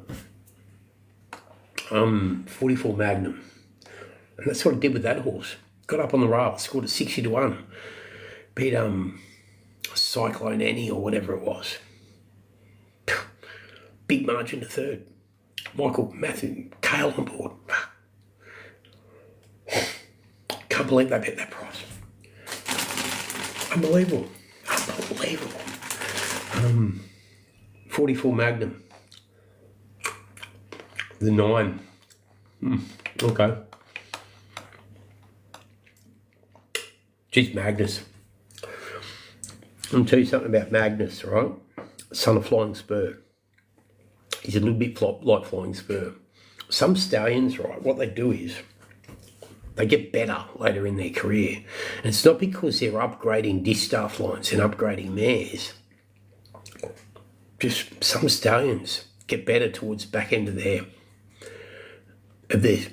stallion career.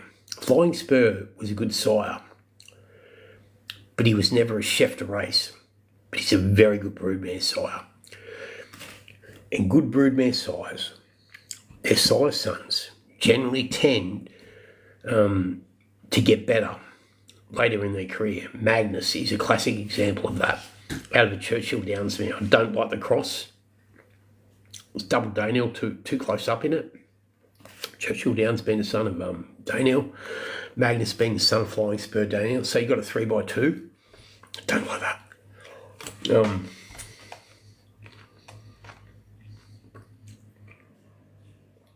But geez, got taken on him. Got punched up on a tough front end first up. Draws a 1 alley now. He's the horse to beat. She is the horse to beat. 44 Magnum. Nimbus 2000. What I've looked at so far. Oh no, I'll take that back. Nimbus 2000 by Lonro out of a Schnitzel mare. Drawn 15. 3 from 4 place. Take the first up run out. I'll go and have a look. Need to look at the trial at on the Heath. When it knocked off Libica and Handy Friend. Pretty good race is. Coyote. Excuse me. By Alabama Express out of an Alcazim mare. Strong maiden this. You got the market wrong. 3 Coyotes chance. Big chance. 2 Arabian Myth. Pride of Dubai, isn't he doing a good job? We all know Pride of Jenny, but Pride of Dubai, son of Street Cry, he's doing a great job at stud. Great job. And Grinsey and Nix. We'll have a quick look at that, eh? Grinsey and Nix, 15. I'll probably do this race at preview in depth tomorrow. Gold Standard, son of Sebring. I'll tell you something about Sebring, right? He's becoming a very good sire of sires. He's got the champion South African sire at the moment. Give me the green light. Out of a canny lad mare. Gimme, green. Give me the green light. One word. He's by Sebring out of a canny lad mare. Yes, she can. I think he's won 3 stallion premierships in a row in South Africa at the moment. If you want to buy cheap bloodstock, now the South African industry's opened back up, go over and buy Give Me the Green Light horse from South Africa. There's a couple of sons of Redute's Choice that are doing good things over there too at the moment. Raffine, RAFEEN. Rafine's doing good things over there. Gold Standard is doing good things here. Same as Sapedo. Right? Sebring's becoming very much a stallion of stallions. Underrated. Yeah. Big time. It's a deep race, this. Even the 7-hour Garv from the Cummings yard. How do you reckon it'll go? Once he loses the blue silks, Cummings by himself, I think he'll fall apart. I don't think he'll get the same support. It'll be interesting to see how Godolphin spread their horses around. Very interesting. Anyway, I'll leave that race for deeper thought tomorrow. Race 4 on top. Go to race 4 first, hold on. Race 4 on top. Villa Royal. Outstanding form, second last start, sharp sectional, strong chain of jockey. Just bolts. Consistent placing, speed, blinkers back on, quality runs despite the wide draw. Unriddled, Mornington second, jump out win, peaking third up, solid place chance. Who Dares wins, draws in one, front running style, suited, place hope. Miss Maritime, Terrain second, jump out wins, consistent form, sneaky chance. Bill Boulder, must be by Boulder City, who's by Snitzel out of Vegas Showgirl, half to Winks. Reliable placings, good draw, suits good for, minor place hope. Boulder City's doing a good job from hopeless mares. Upgrading mares all the time.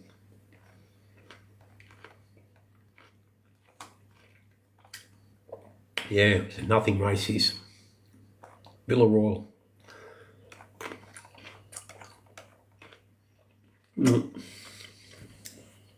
It's really a nothing race.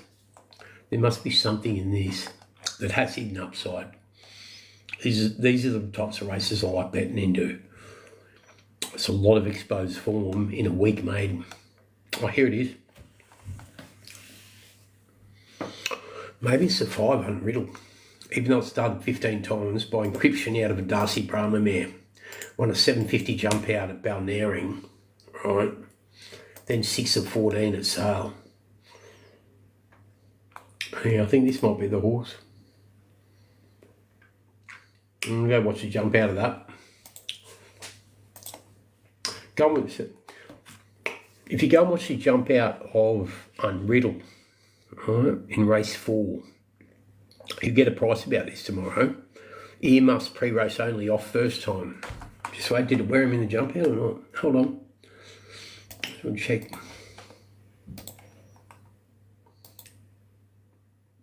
Key changes. When did they go on? So they went on the 30th of April. Yes, right. So without the earmuffs pre-race only, we're in, no, hold on. 30th of April, they went on. So it went on after the jump out win, then went to Sale, 6 of 14 with the earmuffs pre-race only. Now they come off again. Unriddled is an interesting horse in this race. Very interesting. Got a lot of time for encryption as a stallion.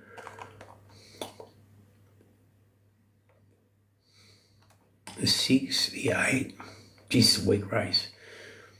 The 8, Miss Maritime, is a bit of a trial star. It's not going to take much to win this race. 10, Special Girl. Special Girl, one Special Girl. Bear with me, punters.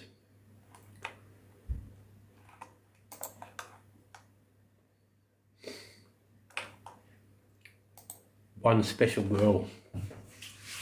He shook magic and he couldn't win a maiden. You may be right and look elsewhere. Okay, same thing. Yes. Come on, racing. come on, Racing Australia. Always happens about 11:30 at night to midnight. Racing Australia updates their database. It starts to act slow for about half an hour.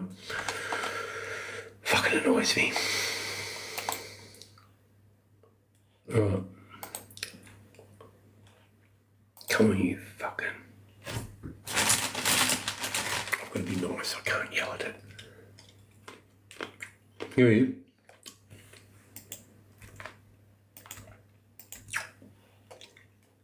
It's worth waiting for this. Yeah. Yeah. Yeah, I think that's your angle. I'm leaning towards one special girl. Unriddle and one special girl. Just quickly off the top of my head. Punters.